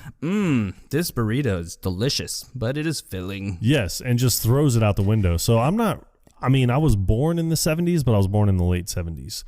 I don't know if littering was a big thing back in the 70s, but I mean, you have Jack Black, who's just playing this biker riding right next to his car, and he throws it out. He throws the burrito out and hits him. The interesting thing is, this burrito is good, but it is filling. It looks like he only took one bite. Right. One bite out of it. That's what did it for you? One bite of a burrito. Yep. And this thing was massive. Now, if somebody threw something out of their car window and hit me with it, I would not be able to positively identify that object as I'm crashing. Yeah. And what's funny is he's like, his motorcycle, it crashes. He goes sliding down the road. But I love Ron Burgundy as he's driving. He's like, Anthony Cleopatra. And he stops to, help the biker out because, he didn't mean to hurt anybody. He just wasn't paying attention to what he was doing. Yeah. And as Jack Black stands up and starts walking over, he's like, hey, what the hell, bro? High? Yeah. He's like, what the hell, bro? He's like, did you just throw your burrito out the window? And he was like, I believe I did. And he's like, are you high or something? But the funny thing is, Jack Black's motorcycle crashed, so it's laying on the side of the road. Ron just stops in the middle of the road, gets out, and there seems to be no other traffic on this bridge. No. Like, everybody just detoured immediately after this accident happened. Yes. But Ron, when he approaches him, he's like, hello, neighbor. Yeah. like nothing happened. Yeah. And he's like, did you see what just happened? He was like, oh, yes, that was a terrific spill. That's quite the raspberry you got there. He's like, you thrashed my chopper, brosif. And I've never heard that ever used before, but I love saying brosif now. Yeah. Oh, I say it all the time to a lot of people. And they're probably looking at you like you have three heads, but it's... What the hell? It's brosif. It's so fascinating. So that's when they kind of get in an argument. He's like, he was like, you killed the only thing I ever loved. He's like, what do you love? Or no, that's when he tells him, he was like, now look. He's like, if you want to throw down in fisticuffs... It's like, easy, I'm your friend out here. Yeah. He's like, but if you want to throw down in fisticuffs, we can. I got Jack Johnson and Tom O'Leary waiting for you right here. He's like, you killed the only thing I ever loved. There. I said it. What do you love? What do you love? I love a good glass of scotch. Nice pair of pants. And of course my friend Baxter here. So he's like, guess what? This is happening. So he picks up the dog and walks over and just kicks it off the side of the bridge. And it just falls. And it's so funny because it looks so fake. They took a stuffed animal dog, I'm guessing, and you just see it flying over the bridge into the water below. That's how I roll. And he gets on his chopper and then takes off. So obviously he did not kill the chopper. This act just destroys Ron. Yeah. So why is he running? Nothing happened to his car. Yeah. See, I don't know. I've often questioned that alone. Until this second, I never really thought about that, but it makes no sense. Why doesn't he just get back in his car and drive to the news studio? Yeah. Because he's too upset to drive? Possibly. That'd be the only thing I can think of. But, they're looking at, it shows Ed and Chris Parnell's character, and I can't remember his name in the movie. It was, who, Parnes? Yeah. Ah, shit. Because he even says later, Garth. It is Garth. Yeah. They're talking about Ron not being at the studio yet. And Ed's like, oh, God, I thought he was Mr. Dependable. And it just shows Veronica come up and she was like, hey, I just want you to know that if Ron doesn't show, I'm ready to go on. And he has to remind her again. He's like, Miss Corningstone, ma'am, we've had this conversation before. There's never been a female anchor. And you can tell he's like, we're not doing it now. It's never happened before, and we're not doing it now. So she's like, Ed, I am good at three things: screwing, fighting, and reading the news. I've already done one of those things today, so what's the next one going to be? And he just goes, screwing? And she smacks him. She slaps him in the face. Yeah. And then pushes Garth's face. Yeah, pushes Garth's face away. And she was like, I will be in makeup. And just goes walking off. And Ed turns and looks at Garth and he's like, Jesus, she's I terrifying. love that so much. He's met his match. Yeah. And not that, like, Ed is a bad boss or anything. Like, he seems like he's very reasonable. Yeah. So it shows Brian sitting at his desk and his phone rings and he picks it up and he's like, Fantana. And you see Ron in a phone booth. Yeah, Ron in a phone booth and he's like, ah! For any millennials that are listening to this podcast, a phone booth is something that used to exist in the olden days. Yep. You see, it would be this metal and glass box on the sidewalk. Really, Morgan. And it would have a phone in it that you could call people. You'd have to have coins. Yeah. See, coins, dimes and quarters. Coins were used as currency also back in the olden times. There were pennies, there were nickels, there were dimes, and there were quarters. Oh yeah, and then you had half dollars. You had 50-cent pieces. Yep. And honestly, I got some dollar pieces at my house. I think I do too, actually. Yeah. I have a coffee can from Sacagaweas. I have it from the 80s. Nice. I have a coffee can that is covered in wallpaper, I think. And it's from my childhood. And I had some coins, some South American money, I think. Yeah. I don't know if that's worth anything. I don't know what the exchange rate is on that, but who knows? But I digress. See, we had coins that you had to use to put into the phone to make a phone call. Yep. It was like the man from the bridge. They used to have them in airports too. The man from the bridge, he took him and he kicked him. Ron cannot form sentences because he's so upset about Baxter being punted over the side of this bridge. And Brian, he's trying to understand what Ron is saying, but he's also upset at the fact that Ron's not at the studio. They're going to put Corning Stone on. Yeah. And this is not something that's normal. This is not supposed to happen because that was the time frame. Yeah, so he's just like, they're going to put Corning Stone on. And then it cuts to Will Ferrell running down the sidewalk. Don't know where his car is.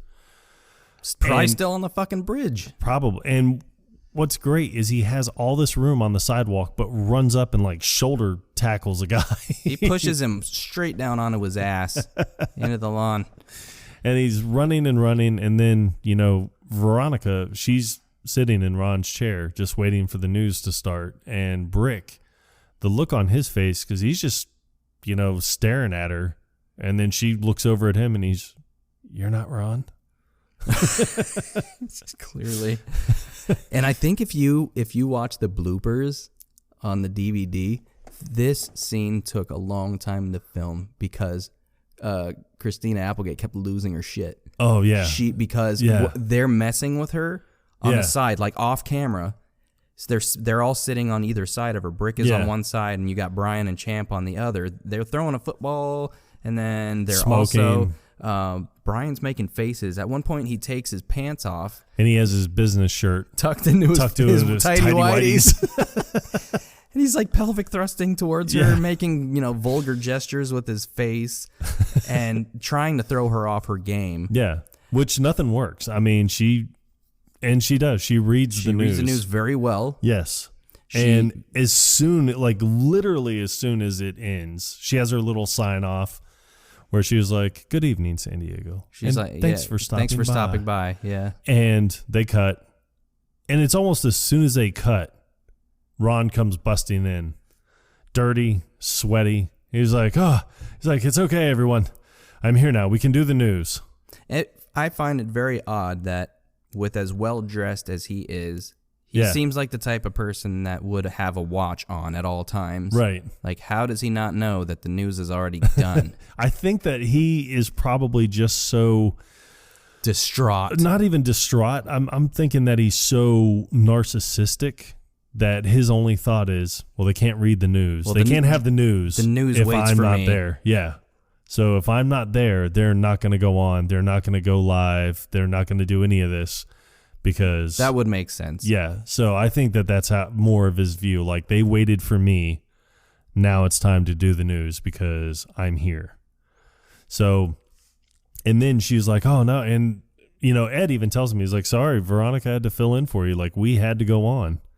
And he's immediately put off by this. Oh, he's totally pissed about this. What? He's like, you read my news? And she's like, yeah, well, we had to. We didn't know where you were.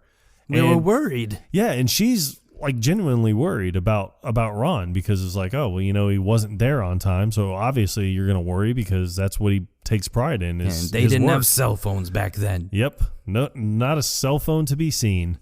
So he, so that's when he's just, he loses it. And she was like, I thought you would be proud of me. Yeah. She was like, I told you I wanted to be an anchor. I told you that. And he's like, I thought it was a joke. I thought you were joking. I wrote it down in my diary and laughed about it later. Veronica had a very funny joke today. I laughed about it later that night.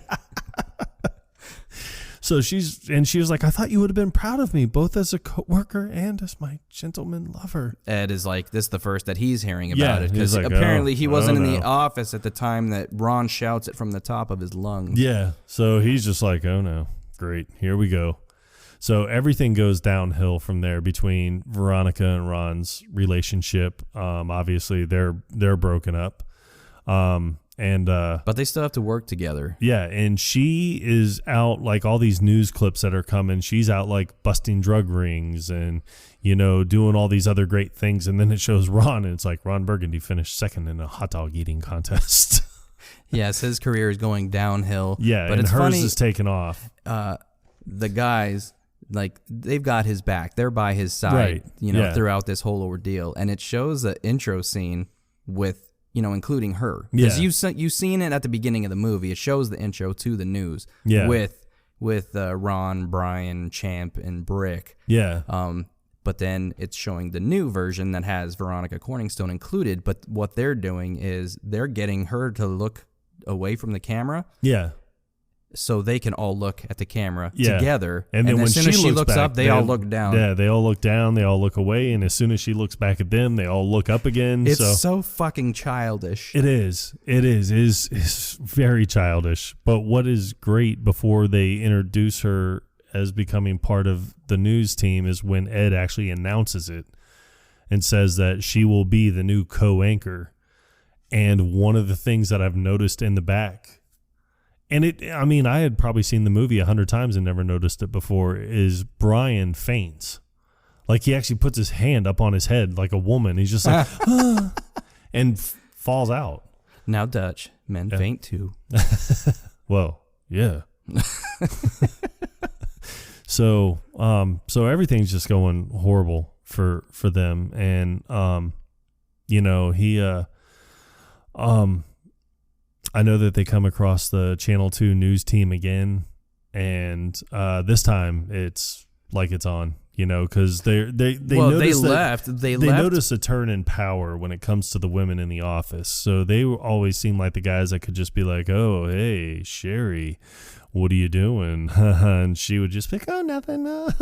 But now that Veronica's she's empowered. Yeah, she's empowered all these other women, which is a good thing to have empowerment with women in the workspace. And Catherine Hahn plays a small role in this movie. And this might have been the first thing that she ever did with Will Ferrell, but I could be wrong on that. Don't quote me on that.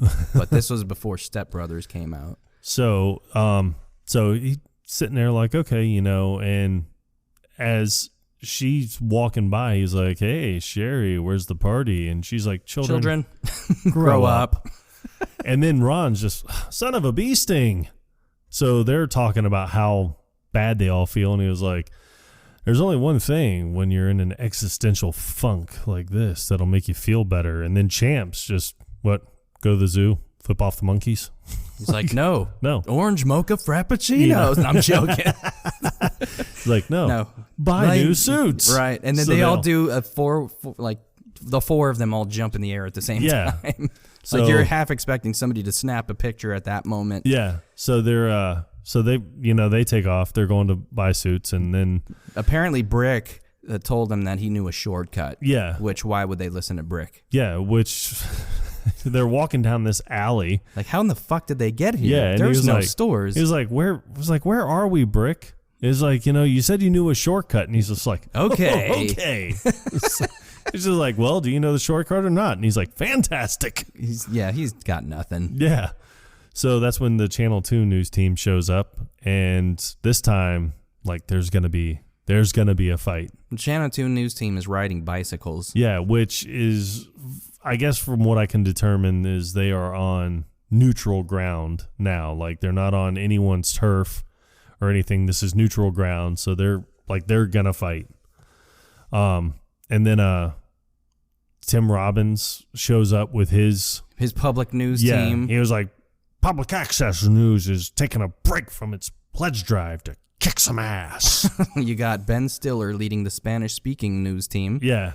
And then ¿Cómo están, bitches? Yeah. And then you got Luke Wilson, who shows up with his news team, and he was like, looks like we got a bilingual battle. Yeah. Bloodbath. Yeah. And then but it was funny because when Luke Wilson shows up, he was like, Channel 8 News, what are you doing here? You've been in last place for 5 years. And he's like, oh, yeah?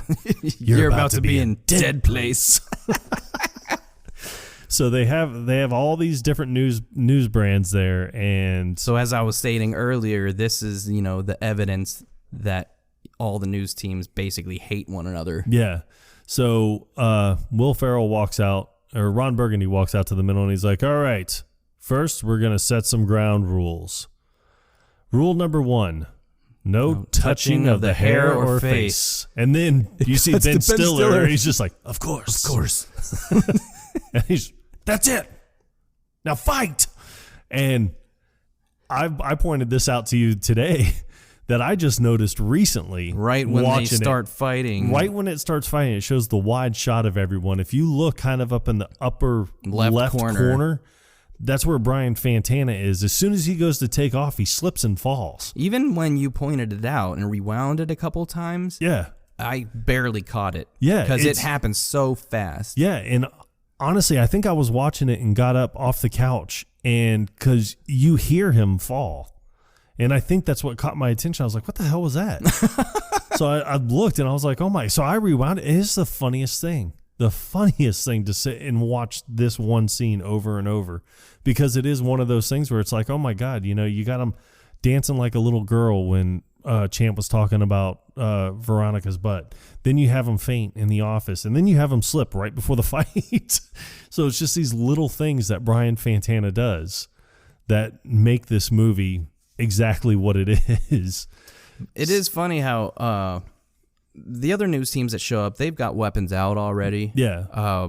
But when Channel 2 confronts the Channel 4 news team, like, they're riding bicycles. They don't have any weapons out at this point, but like Ron and his team, they all just like pull weapons out of nowhere. Yeah. Like, Ron looks like he's got a bedpost. Yeah. I think it's a table leg. Brian has a pistol, which I think is the same pistol from his opening scene. And then Champ puts on brass knuckles. And Brick has a fucking grenade. Yeah. He's like, Brick, where'd you get a grenade? I don't know. I love the way he says it, because he's just holding it, and he's like, Brick, where'd you get a grenade? And he's just, I don't know. He's just never questioned it, apparently. But during the fight, he's just standing in the middle of everyone else fighting, holding the grenade in front of him, just screaming. Yeah. Just, ah! And he never uses it, but at one point he gets a trident and kills some guy who's riding a horse. Yeah. This thing escalates like crazy. Yeah, and when you hear the sirens, that's what I think you see Ben Stiller, and he's like, Policia! So everyone just takes off. Like, they all throw their weapons down and they take off. And it cuts back to them. To the office. Yeah, it cuts back to them in the office where they're all having a Miller Genuine Draft. And with the label ripped off, probably for you know, obvious reasons. And what's funny is you just see Ron, he's like, whoa, that escalated quickly. Yeah. And then Champ, he was like, that got out of hand really fast. And it did. Yeah. And then Champ tells him, he was like, yeah, it went up a notch from last year. And he's like, it did. And then that's when he's like, Brick killed a guy. He's like, I've been meaning to talk to you about that, Brick. You may want to find a friend or a family member. Before he says that, Brick is like, he's like, yeah, there were horses and a man on fire, and I stabbed a guy in the heart with a trident. Yeah, I've been meaning to talk to you about that, Brick. You may want to find a friend or family relative member. or a safe house nearby. Yeah, because you lay low for a while because I'm pretty sure that you're wanted for murder. This is never brought up again. Nope, it is not. So for all we know, this guy is doing okay. Yep. So then, they're talking about that, and then even Brian's like, "Oh, can you believe that?" And he's like, "With all the talk about the girls and everything, it's like they're making a laughing stock out of us." Well, shenanigans ensue from this point forward. Yeah, and I mean, when Ron keeps calling Veronica, he calls from one of these side offices with it's all glass, so you can't hide anywhere. And I like that Champ is trying to hide like behind one Venetian blind as he's just staring at her, and he calls her the first time. He's like, "Hi, this is Mike Rithkin from the network." And he's like, "Yeah, we're gonna pack you up and move you to Moscow." He's like, "Yep." And then you just see Champ. Tell her to get a coat. Yeah, but you see Champ, and he's just like, and he's trying, like, he's laughing. Veronica knows immediately that it's Ron. Yeah, and he's like, "I can see you." Yeah, and then he hangs up and he's like, "Shoot, she knew it was me." And then they like wave at her and everything. I don't know if you heard, but it's really cold in Moscow. Yeah, you might want to bring a coat. She's like, "Who is this?" And he was like, "It's Mike Rithkin. It doesn't matter." And she was like, "Oh, this is very stupid, Ron." He was like, "I'm a professional." So then he calls again. Yeah, he calls again, and this time he's pretending to be your doctor, and he was like, "Hi, this is Dr. Chim Richards." Yeah, stupidest name ever. Yeah. It's like, "I got your lab test back, and you're knocked up. You're knocked up. You got pregnant. You should probably get off TV." She's like, "Ron, is this you again?" And he was like, "No, I'm a doctor. You saw me. You don't remember." Yeah, well, I don't remember. Yes, you would never remember going to the doctor for a pregnancy test. And then she was like, "This is pathetic." And he's like, "You're pathetic." You're pathetic. And hangs up. And then Champ's like, "What do you think?" And he's like, I think she bought it." At one point, Veronica sits down with Catherine Hahn's character, which I don't think has a name.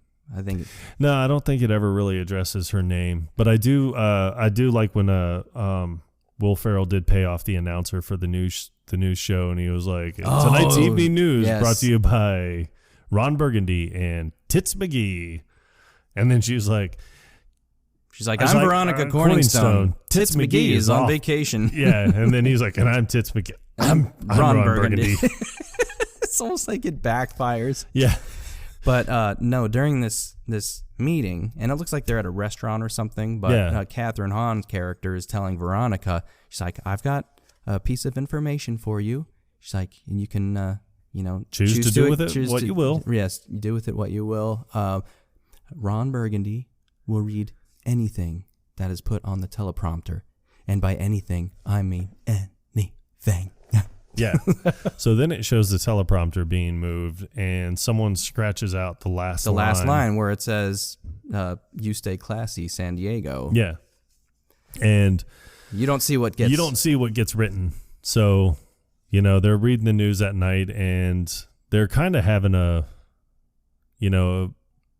a little back and forth kind of thing. Banter, like after after the story. And that's true. And then he sits there. They're feigning getting along with one another for the sake of the news. And then after she was like, "Well, thanks for stopping by, San Diego." And he goes, "And go fuck yourself, San Diego." And he doesn't know. And everybody's just in shock.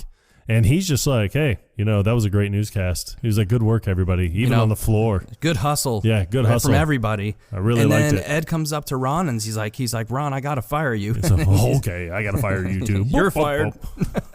And just goes walking off. He's like, "Don't you know what you just said?"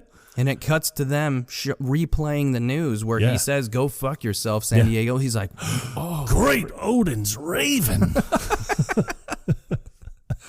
He's like, "Veronica, she put that on the teleprompter." He's like, "You're probably right, but this is bad, Ron. We gotta fire you." Yeah. And then Garth shows up, and he was like, "Ron," he's like, "Ed," he's like, "There's hundreds of San Diegoites outside." It's just like San Diegans. He's like, "Well, whatever." He's like, "But they want Ron Burgundy's blood." And he's just like, Why would you have to say that Why about did our you city? say that about our city, Ron? It's like, you got poop Mouth. Did you get all the poop out of your mouth? Coming out of your mouth. Like, oh, Garth, would I give if I gave you some money out of my wallet? Would you feel better? Would that help ease the pain? But just these short little lines that Garth has in this movie are so great. I know, and I use a lot of those. I use a good majority of his lines, sometimes on a daily basis. I've used poop mouth. Yes, I've used that. On occasion. I've used that. Lately I have been using, now that's a hot lead. Yes. I've been using that one quite a bit. That's another good one that can be used for many different situations. Yep. And then, so he gets escorted out by security, which, I mean, I wouldn't say gets escorted out by security. They're pretty much dragging him out. And then Veronica, who comes running out, and she's like, I'm so sorry. And he was like, how could you fucking do this to me? I can't believe that. Don't you fucking know that I would never say the word fuck, that I would never fucking say that fucking word? He's like, fuck, as he's getting dragged away. Yeah. And then she's like, I'm sorry, I didn't mean to put that on the teleprompter. She's like, I mean, it's still kind of funny, but it's not. Yeah. And then I like that all these people are like grabbing him, and she was like, get your hands off him, you bastards. And then he's getting dragged away, and she's like, no. It's like she wanted to play a prank. She didn't think it was going to go this far. Yeah. Because I think she doesn't want to ruin his life. But I honestly believe that she didn't think that he would do it. Yeah. But maybe. I mean, it's flat out happened. No, it definitely happened. So he gets fired. His life takes a turn for the worse because this is all he knows. Yeah. He doesn't have any like backup skills. No. Well, I mean, he's got jazz flute. Yeah. He could just do that. Yeah. But I mean, you come to find out that even Tino is furious with him. Everybody, the entire city of San Diego is pissed at Ron Like Burgundy. it just shows him walking down the street, and I think someone has like a drink or something, just throws it down at his feet. And then Pearl, she makes her acting debut. Yes, and if you're not familiar with Pearl, go to YouTube and look up The Landlord with Will Ferrell. Yes. And you'll see exactly who we're talking about. Yep. And she comes walking up, and she's like, you're a bad man, Mr. Burgundy. And then but then it shows him, going further down this downward spiral, and he's coming around the corner. He stops shaving. Yeah, he's coming around the corner, and he's drinking a half a gallon of milk. And he bumps into the news team as they go walking by, and he's like, He's like, Brian, come here. It's me. It's Ronnie. And he's like, no, we can't talk to you. He's Brian's like Harkins says that we can't talk to you. Yeah, he's like, we'll get fired if we're seen talking to you. So they're walking away, and he's like, Brick. Champ. Oh, yeah. Champ, it's me. And then you just see Champ, and he's like, Ron. Starts crying, and then Brick is just smiling. The whole time. Yeah. And he's like, Brick, sweet, lovable Brick. Come give me a hug. He's like, and he's want to. Yeah, he's like, he just starts to walk back. And he's like, no, come on, we gotta go. And so Brian like takes everyone away, and he's like, that's when he chugs the milk. Yeah, and he's like, I'm completely miserable, San Diego. He's like, it's so hot. It's so damn hot. Milk was a bad choice. And you got to use that. Like, you got to use that whenever you can. It doesn't have to be milk. Yeah. So then it shows Veronica, or they get the phone call about Ling Wong, the panda, is actually giving birth. So it goes to Veronica, who's there with Seth Rogen, and she's like, all right, go over there and see if you can get a good shot. I'll go and look this way. So she goes and looks one way, and she can see the panda, and she's like, Scotty, I got the shot. Scotty. And, obviously Scotty doesn't hear her. Scotty doesn't know. Yeah, Scotty doesn't know. So she, she's standing on this wall, and that's when Tim Robbins' character from NPR News comes up, and he was like, hey, that's a terrific shot right there. And she's like, oh, yeah, thanks. And he was like, yeah, that's a shot that could get you on a network somewhere. And she's like, oh, really? And he's like, yeah. He's like, yeah, he's like, glad you're doing this. We're over at NPR. We're into the whole women's lib thing. And she was like, that is really refreshing or to something. hear. And then he just pushes her off into the bear pit. Yeah. And she's like, hey, I can't believe it. And he's like, should be quiet. And it shows like bears are hibernating. So you got Ron in the bar. Yeah. And the bartender is played by the fantastic Danny Trejo. Yeah. Oh, Danny Trejo. Phenomenal actor. And Ron is just, he's just drunk probably every day. Yeah. It looks like he hasn't showered in forever. Looks like he's been wearing the same clothes. Yeah. Forever. He looks like a hobo. Yeah. And I make fart noises with my mouth. And then, Danny, he's like, stop stinking up the place with your nonsense. He's like, scared my regulars. Creeping out the regulars. And he's like, you've been coming in here every day, with this craziness. He's like, what is the matter with you? He's like, a woman stole my job. He's like, and the thing that's worse, she's better at it than I am. He's like, times are changing. Ladies can do stuff now. Yeah, and then you just see Will Ferrell, and it looks like he's actually absorbing the information, like, oh, you're right. And then he just looks back at him, he's like, I'm sorry, what'd you say? I don't speak Spanish. And then Danny's just like, ah. Yeah. So then, Ed can't find Veronica anywhere because she's down in the bear pit and nobody can say anything. So he just like, well, give me a phone. And the phone at the bar rings, and he's how like, Ed knows that he's at this bar. Yeah. God only knows. Like, because it's the movies. Well, yeah. Where else would Ron be? I'm guessing just because of how close the whole newsroom was prior to the diversity, the old wooden ship coming by to throw everything off. This was probably a bar that he was frequenting. Yeah. So maybe he was just calling all the bars nearby. Maybe. And so he's like, is there a news anchor here? And then Ron takes the phone. He's like, hello. And then he's like, Ron, it's Ed. And he's like, Ned, I don't know any Neds. He's like, no, it's Ed Harkin. And he's like, Ed, yes, Ed. And he's relieved because it's like, oh. So he's like, I need you to get here. He's like, we can't find Corningstone anywhere, and I need you to, are you asking me to read the news again? And he's like, yes, just get down here.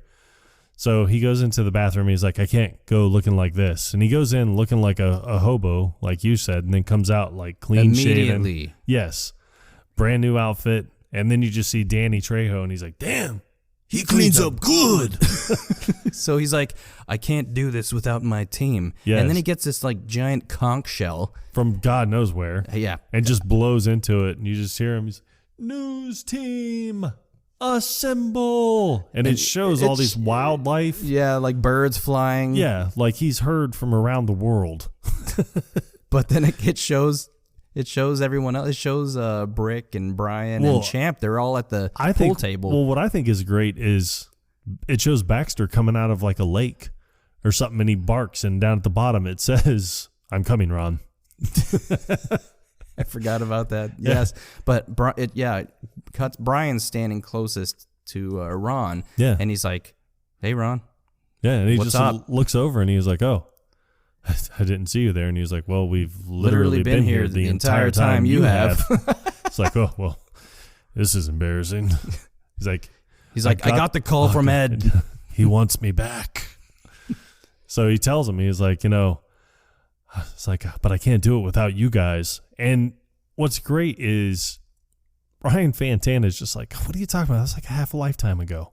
We're different people now. Yeah, it's like, I mean, and you don't know how much time. It's only like 2 weeks. A few weeks, yeah, tops. So long enough for Ron to grow a very puby looking beard. Yeah. I mean, he's not getting kicked out of his apartment yet, so obviously it can't be that long. He's not hurting. Yeah.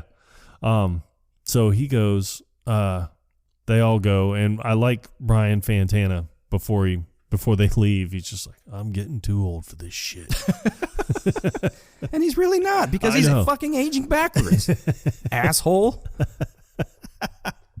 So they go and show up at the zoo to do this, and Ron sees Veronica in the bear pit.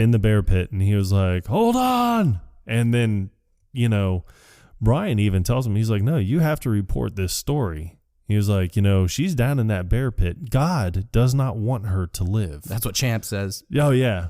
So then, and it's funny because Ron then says something that I say a lot when you find yourself kind of between a rock and a hard place, because he's like, my career or the woman I love. And he's just like, I am in a pickle. You do say that. I do. Guilty as charged. With the pickle. Yep. So, so they go, and she's telling Ron, like, go get help. Go find someone to get help. Well, he does the only thing that's logical to him. He jumps down in the bear pit too. With no way out. And still nobody going to get help. So then you see, him and her talking, and she was like, why didn't you just go get help? And he was like, I was trying to show you like that I love you. And then she's like, she was like, it's really sweet gesture, but and then she's like, I have to confess something, since, we're probably about to be mauled by bears and both killed. She was like, yeah, about the teleprompter joke. And he was like, it wasn't you. It was Wes Mantooth. And I like how he says it too, because he's like, it was that evil Wes Mantooth. And she's like, nope, it was me. And he immediately is like, you bitch. Yeah. And that wakes up all the bears. So these are the same bears that can smell the menstruation, by the way. If most people probably didn't make that connection yet. Yeah. And what I think is so funny is he yells, you bitch. And the bears wake up, and he's like, oh, you woke the bears. Why did you do that? This is somehow her fault that he shouted. Yeah. So the bears are going, and then you just see the 3 other newscasters get up, and that's when Champ's like, all right, come on, news team, let's hunt. So they all jump down into the bear pit too, and then they're like, bear fight. So they're all going to fight the bears, and you see Champ being thrown around, and Brian, ragdoll style. Yeah, Brian gets smacked in the face by a couple bears, and then you just see Brick on the back of one. He's like, look, Ron, I'm riding a furry tractor. But it's funny because Luke Wilson, who lost an arm during the street fight. During that big street fight, yes, he got his arm cut off. And he's reporting on how the other news team is down in this bear pit, and he turns and looks at someone, and a bear jumps up and grabs his other arm and just rips it off. Now, if you notice, before the bear jumps up, his shoulders look a lot broader than they should be. Right. So, I mean, if you're not paying attention to that, you can't tell that it's a fake arm. Yeah. His left arm is fake. But knowing that it's about to happen, it's very obvious. I do like it when he had his arm cut off in the street fight, because he tells him, he's like, I'm going to straight up murder your ass. And his arm gets cut off, and he's like, I did not see that coming. And then this time, when the bear rips his other arm off, he's like, this is getting to be goddamn ridiculous. Well, Baxter shows up and jumps down into the cage and goes up to the mama bear. Somehow he fucking speaks bear. Yeah. And he's barking, and down at the bottom it's like subtitles. It's like, please leave these humans alone. They mean you no harm. They mean you no harm. And then they're like, well, I mean, they invaded our habitat or something. And they're like, we have to show them, like, you have to have respect for it. And he's like, I met one of your kind. Kato Joe or something like that. Katao Joe. And then the bear's like, Katao Joe is my cousin. You can go in peace, Baxter. You will always be friends to the bears. I will tell your story of your kindness or something. And then the bears just go into their hiding hole, whatever. Yeah, and what's funny, she was like, look, they're following their mom. And then you just hear Ron Burgundy, and he's like, he's cuddling. He's cuddling with one of the bears. The bear's tickling him. Well, that's Brick. Yeah. But you hear Ron in the voiceover work, and he was like, oh, it's just natural instinct. But so they all get out. They're all getting out of the bear enclosure, and somebody puts a ladder so they can climb out. Yeah, and Ron is the last one up, and Wes Mantooth comes up and starts. He pushes the ladder like he's going to push him back into the enclosure. Yeah, and he tells him, he's like, I straight up hate you. He's like, down to my core, I hate you. And he's like, but damn it, do I respect you? So then he's like, helps him out. But he kisses him on the forehead. Yeah. And then he helps him out of the enclosure and everything, and then they go to read the news. And it's funny because they give Wes his microphone, and he's like, "Today we spell redemption, RON," and just drops the mic and walks off. So Ron goes and reports the news of the panda being born, and then you can tell that things are back to normal, somewhat normal. Yeah. And then it's funny because it shows Champ in the crowd like cheering for Ron, and it says that he went on to have a career with the NFL Network, and that he got I think fired for sexual harassment against by Terry Bradshaw. And then you see Brian, and there's a girl standing next to him who's actually the girl from Dodgeball. And she's done other movies too, but she's just like, is that Sex Panther by Odeon? And he howls, and then it shows him. It was like, oh, he went on to have a very successful career for the Fox network on a reality show, Sex Island. And then it shows Brick, who's down in the bear enclosure. He could get his own bits of real panther then. Yeah. But Brick's down in the enclosure cuddling with the bear, and the bear's tickling. He's like, stop it, you're tickling me. And he goes to tickle the bear, and then it shows him that he's married with 11 children. But when Ron starts to do the news, he's there for a reason. Right. And he wants to do this story about the panda and everything, but he realizes that he doesn't want to do it without his co-anchor, Veronica. Yeah. But when he's about to call her up, Brick comes over, and Ron has to kind of push him to the side, like, no, Brick. Yep. And then it's funny because I like her when she was like, there are so many other men that I could be with, but I am 72% certain that I'm in love with you. And so they completely dismiss doing the news, and they start kissing on camera. Yeah. So, but I like the final scene because, the narrator this whole time is going through and talking about everything. And then he says, I couldn't think of anyone better to replace me and my job. And then it shows him and her sitting at, and it never shows exactly where they are, but they're sitting at this huge desk. They're not in San Diego anymore, but it doesn't say where. Yeah. I'm assuming somewhere like LA or New York, maybe. Yeah, New York or like Chicago or something. But then that's when you just see Ron Burgundy, and he's like, you stay classy. Planet Earth. He says it like he's a fucking alien. Yeah. But I do recommend to people that if you are watching this on DVD, then stay all the way through the credits. Because, the little bits and pieces that they put into that where people lose it during blooper scenes is hysterical and worth it.